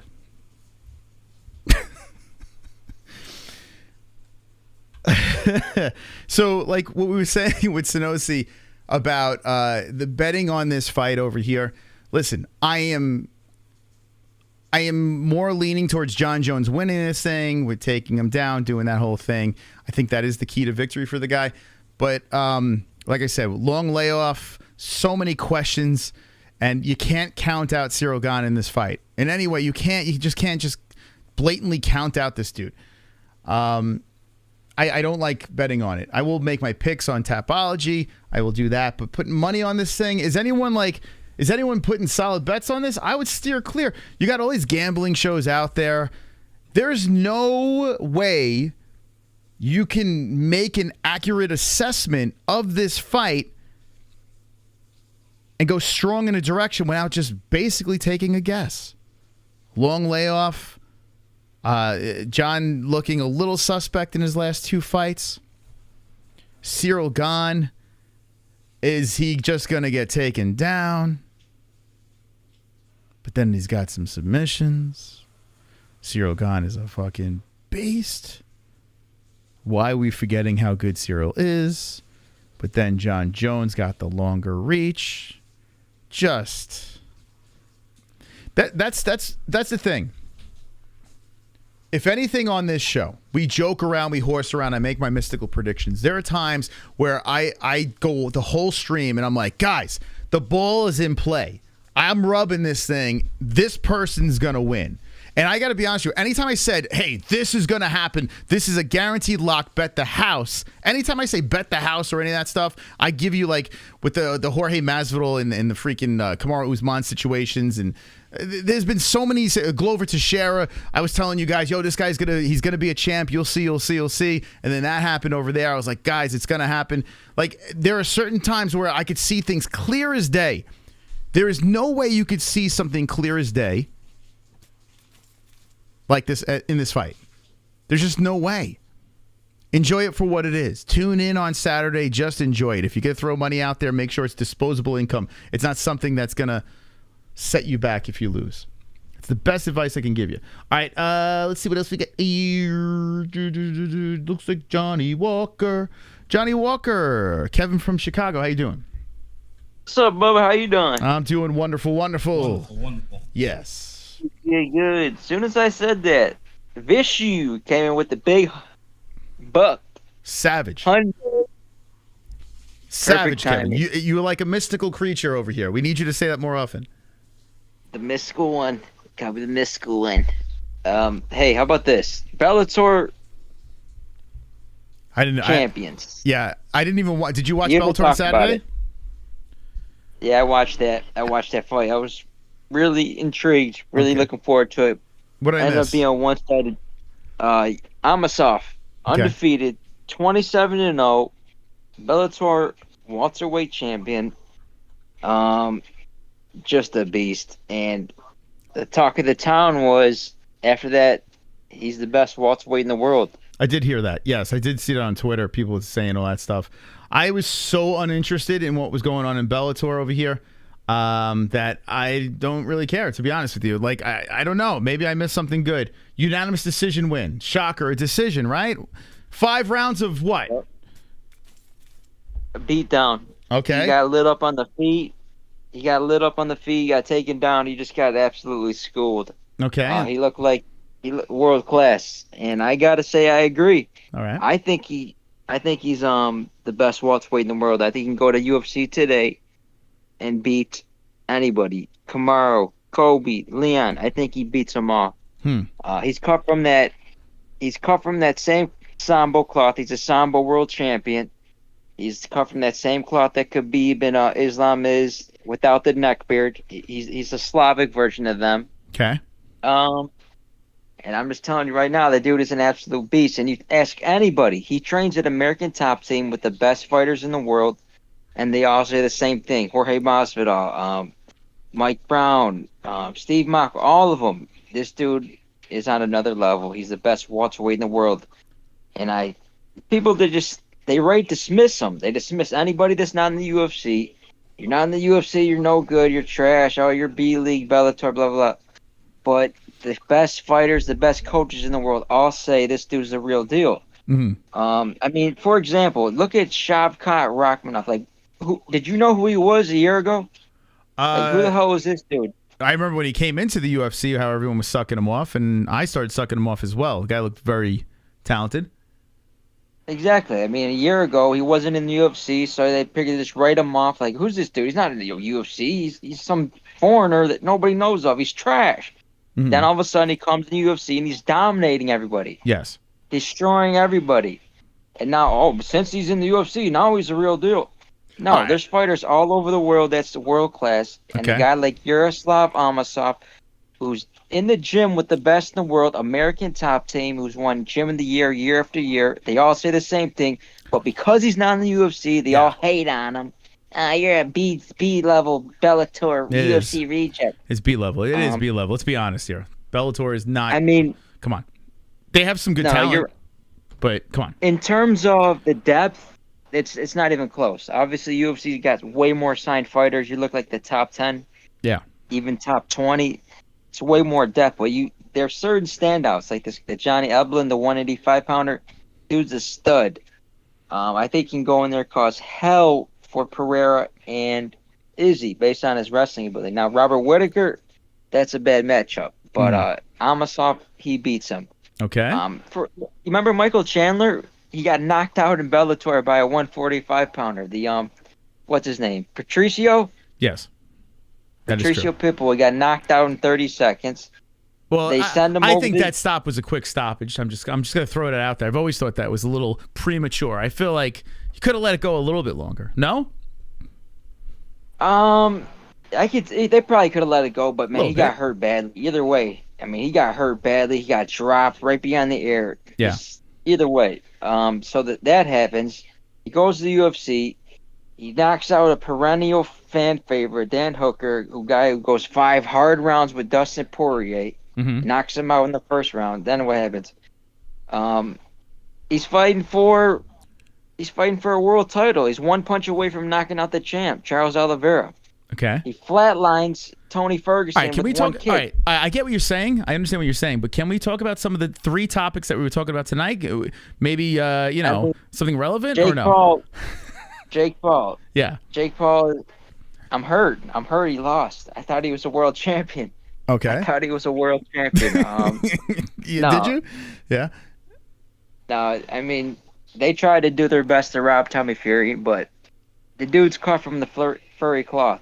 He was Jake Paul. He ain't fighting an old man this time. Even though I think those wins over Anderson Silva and Tyron Woodley were good, at the end of the day, dude's 40 years old and 47 years old. It's a young man's game. You're talking about a dude in his prime. You look at the build on Tommy Fury. Dude's built like a Greek god. Yes. You're going in there with someone in their physical prime who actually has some amateur boxing experience, and he got picked apart. He got out-jabbed to a decision. Yes. Do I think Tommy Fury's going to go on and be a world champion? No, but he's obviously light years ahead of Jake Paul just based off a jab. And what else was there to talk about? The Krylov versus Span thing, I was actually looking forward to that fight. That was actually an intriguing matchup. And then we had to hear Span crying on the post fight like a little bitch. Shut the fuck up. Holy shit, that was weird. What was he doing? He's crying? He was sad. He was very crying sad. For, dude? Yeah, he was sad. Reschedule the fight. Fights get canceled all the time. Quit crying like that. Jesus Christ. I don't know why he was crying, to be honest. I don't, like, if he was that emotional, like, I kind of blame his people for bringing him out there. Like, shouldn't his corner be like, okay, listen, this guy's not feeling it right now. Why publicly humiliate him? Like, that was weird. That was kind of weird. He was like bawling, uncontrollably.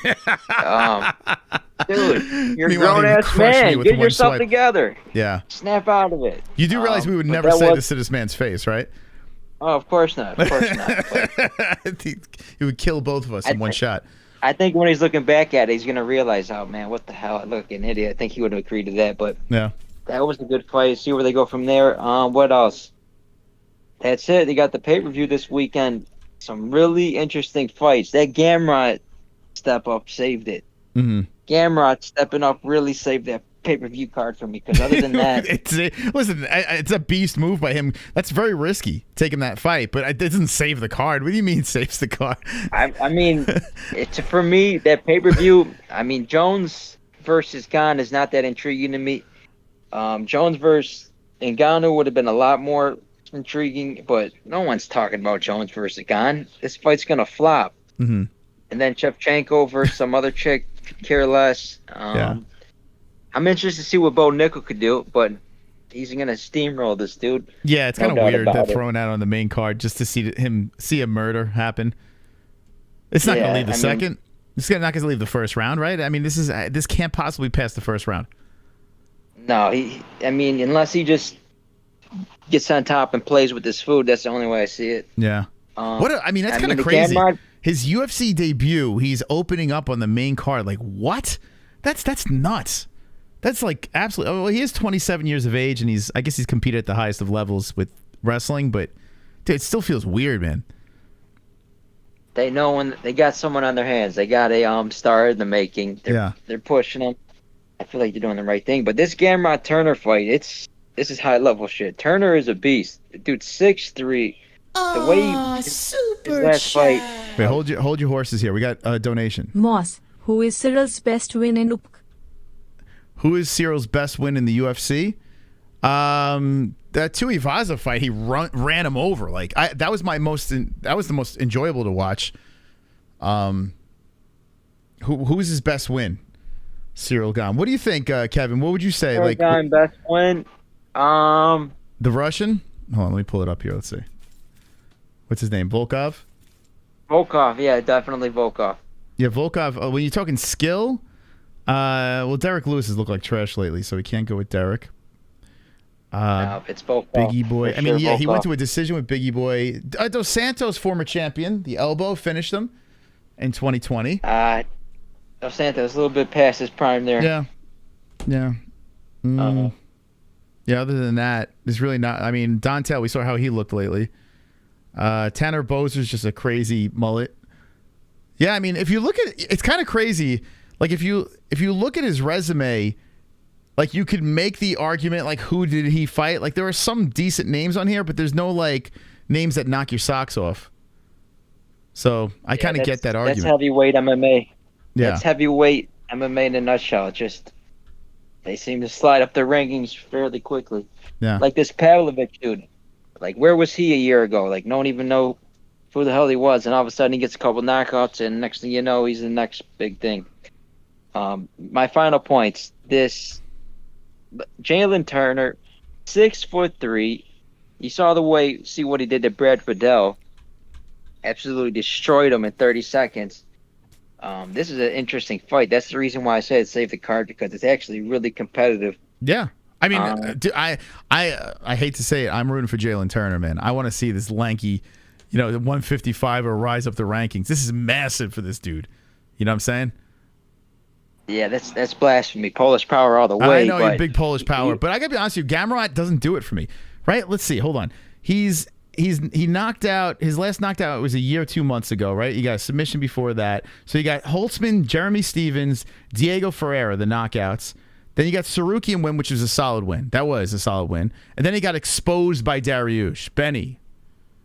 Kevin. Benny. He didn't get exposed. They just lost. He got exposed. The dude who's on an 8-fight win streak, who should be fighting for the title, one of the absolutely best in the world, but for whatever reason, the UFC don't want to see him get that opportunity. I'm going to say it. Gamrot overrated. I'm going to say it.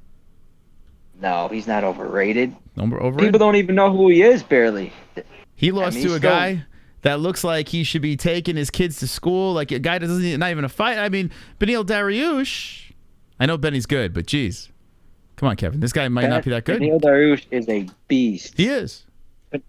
I mean, the dude's got knockout power, amazing wrestling, amazing jiu-jitsu, and he is Islam's worst nightmare. Okay.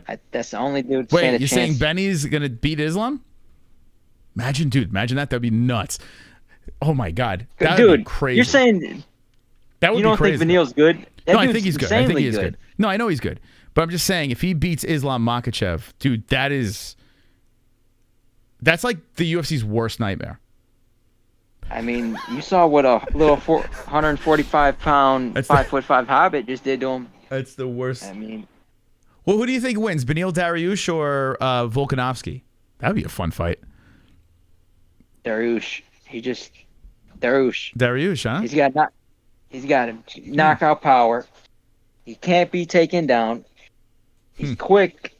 Yeah, it's just bad matchup. I got Beneil Dariush, man. I've been singing his praises for a long time, and because you don't talk trash, because you don't run his mouth like a clown, they don't put him up the cards. Dude's on an 8-fight win streak. It's 155, the deepest division in the UFC. Wait, hold on a second, Kevin. There's a $75 Buffer gonna scream at you donation. Buffer's gonna scream at you, be mean to you. If you don't like it, make it known he's not keen of you. Supper's too cold, not done right, slap the fool. I'm so big, girls drool for the tool.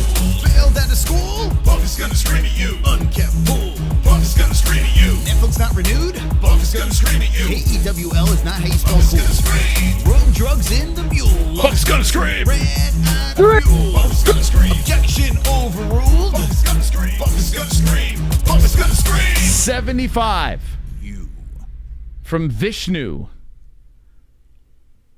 What the fuck? We are only here for a small time, Moss. I love you and I love Kevin from Chicago, but he's not from NYC. Vishnu is. What do you thank you? Anywhere you want with them donations, Vishnu. Way to save the show and way to keep the train rolling. Yes. Here we go, Vishnu. Vishnu is going crazy tonight. My God. All right, Kevin. I'm going to leave you to it. Let the next one call in. Have a good one. You too, man. There's Kevin from Chicago calling in. Vishnu. My God. Vishnu. Okay. We only have one person on standby over here, and it's from Two Joints. So let's take the Two Joints call. What is this person in the chat saying they're on hold? Love Liz. There's no Love Liz on hold.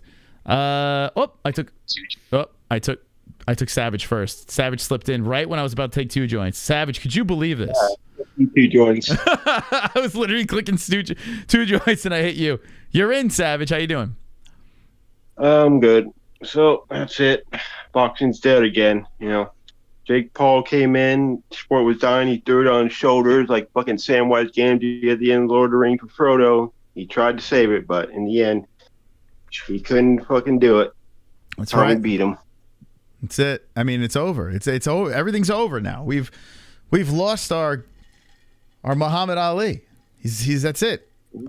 Modern day Muhammad. The YouTube revolution is over.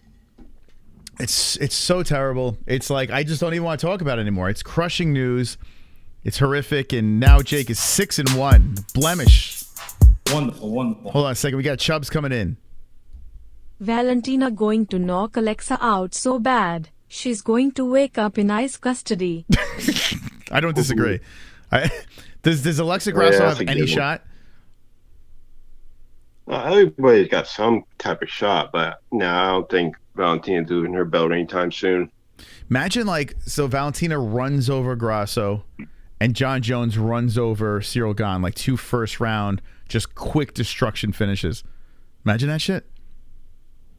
That'd be nice. That'd be I don't know nuts. if you saw it in the chat. Sergey Pavlovich is a replacement for that fight. Whoa, is he? Is that true?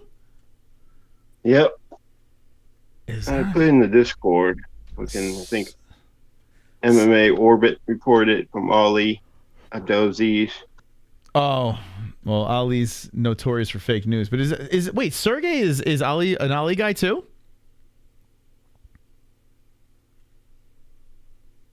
Oh, did I just lose you? You there? Oh yeah, there you are. Sergey's an Ali guy too? I guess. I'm not sure, but he must be. Why else would he be reporting it? I don't know. Someone. All right. So I see people in the chat. I see someone says, "How do I call in?" Just click our icon over here, or I can call in to you. So stand by. Let me see. Let's see. Where's the story? I'm looking for the story real quick. I got so many pop-ups on this Discord.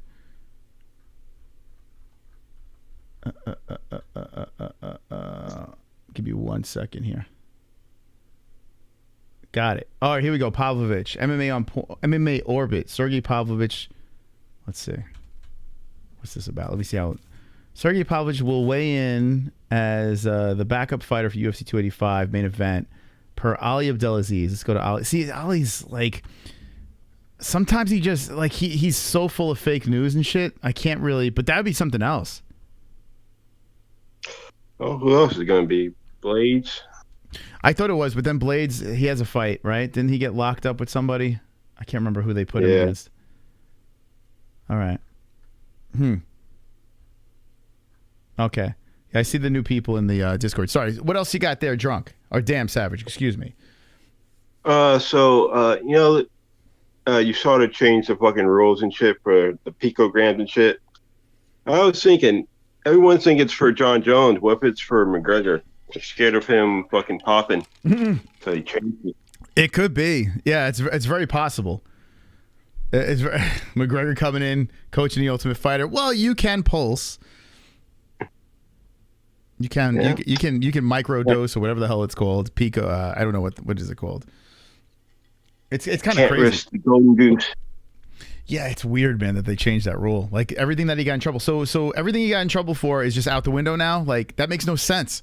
Like why did he get in trouble then? If it's like it's so weird, man. It's so weird. So you mean all that time where we were shitting on Jon Jones, now it's legal to do that? Like what? So weird. See a couple fighters maybe coming out of retirement now with that new rule change. Like, oh, we can roid up. Cool. Yeah.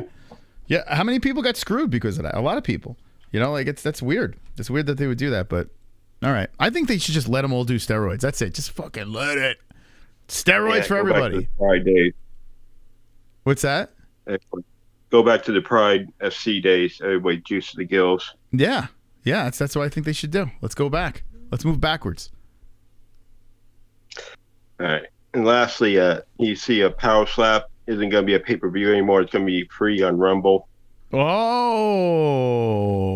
wow. How things have changed. They must be doing horrific, huh? Yeah, Dana White's pissed. He said he's going to go after some media members. He's going to go after media members for what? Because they were talking shit about the sport. Oh, okay. Yeah, I tried to jump on the train and enjoy the product. I consumed the product. We brought some of the fighters on the roster to consume the product with us. We all didn't like it. We tried. I like the idea of people slapping each other and falling down. Okay, cool. I just don't like the Tough House stuff. Like that just did nothing for me. So I'll watch it on Rumble. I'll watch that event. Now that it's free. Sure. I'm in. Yeah, I mean, like it's entertaining for like 10 minutes. And it's like, okay, whatever. Yeah. Yeah, I mean, if there's a competition where people have to slap each other, keep on slapping each other in a tournament or whatever, and the best slapper wins the belt, all right, I'll watch it. People get knocked out and shit. Okay, cool. I think with that sport, they go to the third round, they should have to slap each other at the same time. Yeah, it is weird though. You flip a coin to go first. Like that's kind of that seems very unfair. Make it more interesting. Yeah. But all right, we'll see what that brings us. Yep. Shout out to Big Fat Paulie. Big Fat Paulie, baby. Thank you. Yes. All right, Damn Savage. Appreciate it. There he is. Damn Savage. Wonderful, wonderful. Okay, what do we got? I would like to thank Kevin and Lori Lightfoot for scaring off the Bears and bringing the city of Chicago some much-needed women's flag football. They can rename the stadium Sister Soldier Field. All right. There we go. Vishwana has been... Wait, hold on a second. Wait, hold on. I thought that was Vishnu. That's Vishwana. Thank you, Vishwana. Appreciate that. Vishwana back in the business. So yes, baby. Let's go. All right, let's see who we got here. Who we got on hold? All right, hold on a second. Oh, this one's been trying to call. Hold on. All right, let's see what this is about. Okay, ready for this? All right, you ready, guys? Let's see what this is about. Okay. All right. So we're waiting on Princess Lizzie Texas TX. You there? Princess Lizzie TX. I think you're the person that's been trying to call in. So we have made contact. Let's see what we got going on here. Chicago just sus. Princess Lizzie TX. Need to turn the mic on. All right, hold on.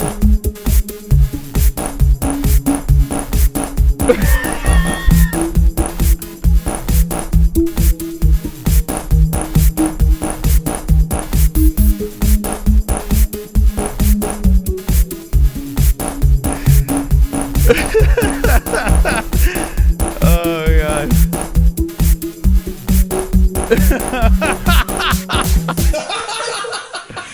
Oh my God. Killing it, Moss. Big Fat Vishnu just dropped the $20 donation. Wow. Thank you, Big Fat Vishnu. What a donation. We're going to try. All right, we're going to try a call one more time. And then we're not playing anymore. We're not playing anymore. I'm not calling the phone number. Just answer the fucking... I'm literally calling.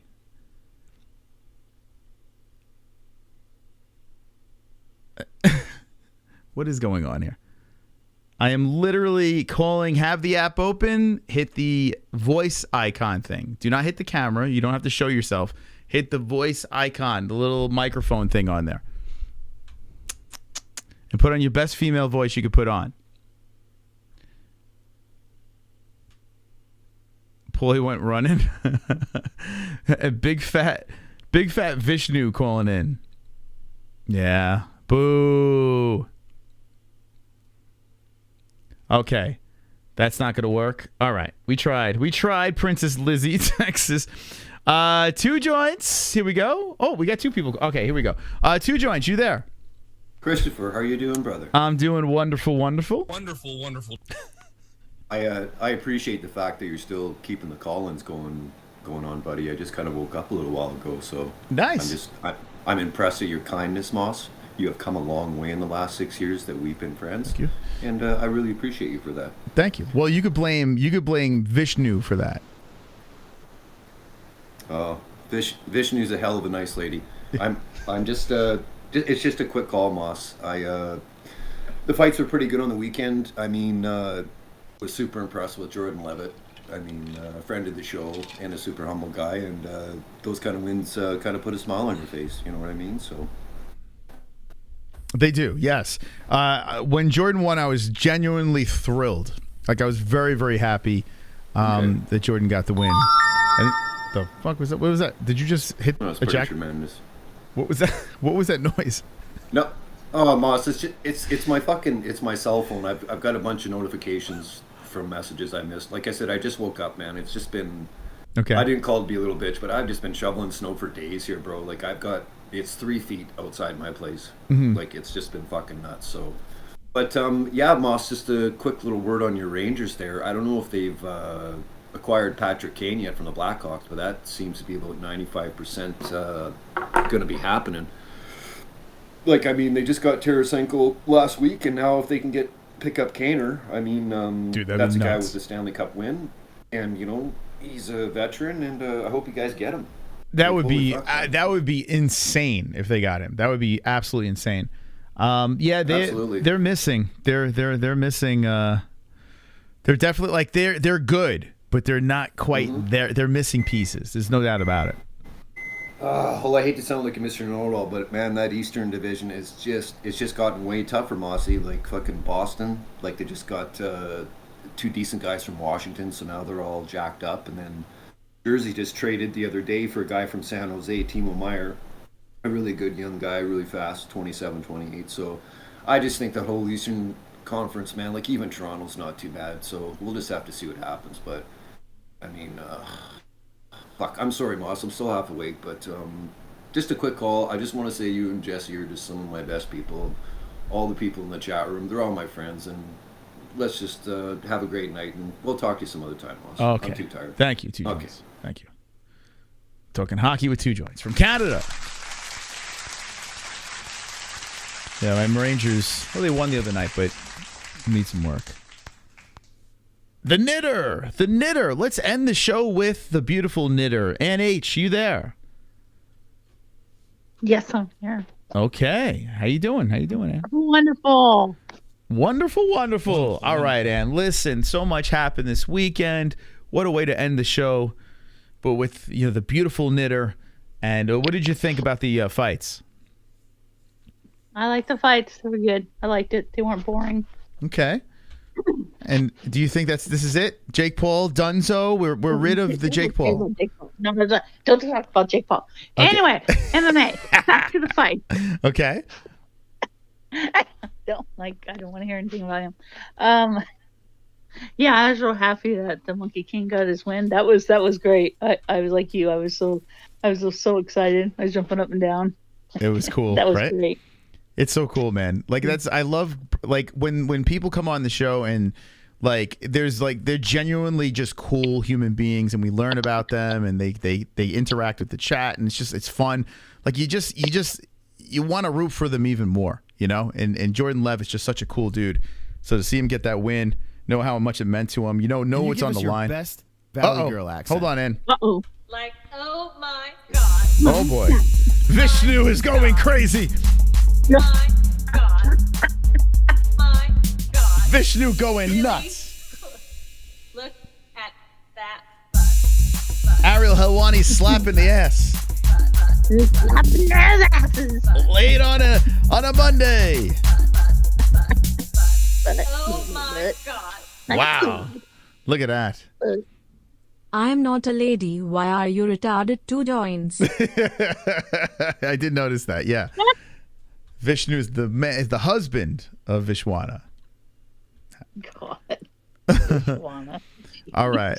Anytime I hear the voice, I think I'm on hold with tech or something.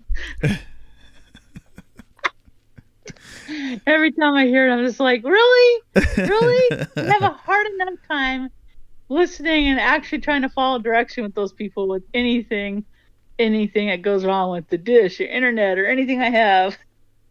And I'm like, can you repeat more than once? Yeah, it's all right.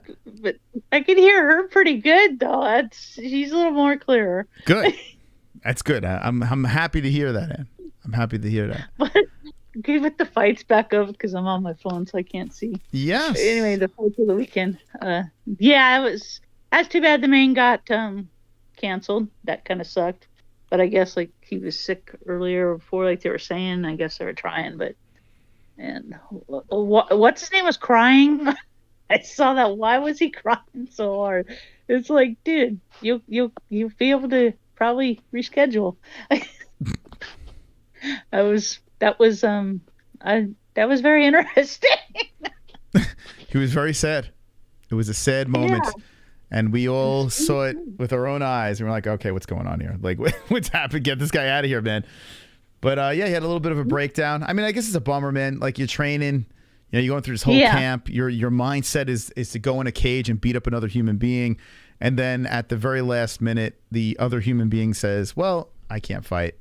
And yeah, it's probably a bummer. Like an adrenaline drop. I think that's what happened. Yeah. I mean, instead of all but going, it just kind of went to sadness. Like he just got really emotional, I guess you'd call it. Yeah, because adrenaline. I guess his adrenaline had to go somewhere. Yeah. He was spooked to fight. He got all emotional. It's weird when we see men cry. Like it is weird, and I've cried before in my life. Of course, it happens to the best of us. But when it's in front of the press, and I don't know, there's something about like there's something about people crying in front of like cameras and media. I don't know, it always gets me laughing for some reason. I don't know why. Like Cowboy did. Yeah, I don't know why. It's so terrible. Maybe I get nervous. I don't know what it is. Like, I don't know. It's just the asshole inside of me that just starts laughing, and I don't know why. Like, this guy can kill me. I'm not laughing at him. Yeah. I'm just laughing because I'm nervous. Maybe I don't know. Yeah, I'm looking forward to the fights coming up with Jon Jones. Yeah, it's not my favorite, but I still like him. I'll put up with him. It's going to be an interesting fight to watch. That's for sure. You put up with him. So you're looking for him to lose? Well, that would be kind of nice, but I don't think he's gonna. I know he's that ring rust, but I think he's better with. So no, she said submit. I think submit him. I think Gon's gonna be a little trouble there. I think he's been gone for a while, but he's just really good, Jon Jones. I mean, come on. I just don't see Gon winning, but if he does, more power to him. Yeah. Well, I mean, I would like to see. Yeah, I want to see Jones fight again. That's going to be good. That'd be a nice notch on the belt, beating Jon Jones, right? Getting the belts, beating Jon Jones. That'd be pretty nuts. Yeah. Who else is fighting on there? I know they are. That's the main, obviously. I know Bullet. I'm excited to see her again. Yeah, she's going to kick butt again. Keep her belt. Nothing new there. Yeah, I feel like, it's just business as usual. She's going to go in there, do her thing. I mean, Grasso's look good. It's not like she hasn't looked good, but I don't feel like she's on the same level. I don't think anyone feels. Does anyone think that Grasso's going to win this fight? Like, I mean, she's got that Mexican heart, and and she's on a good run, and she's tough. But man, Valentina's she's on another level. Yeah, she's just like, she's just. I just don't see it.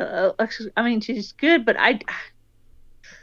she's just unless Valentina just has a totally off night, and I mean totally off.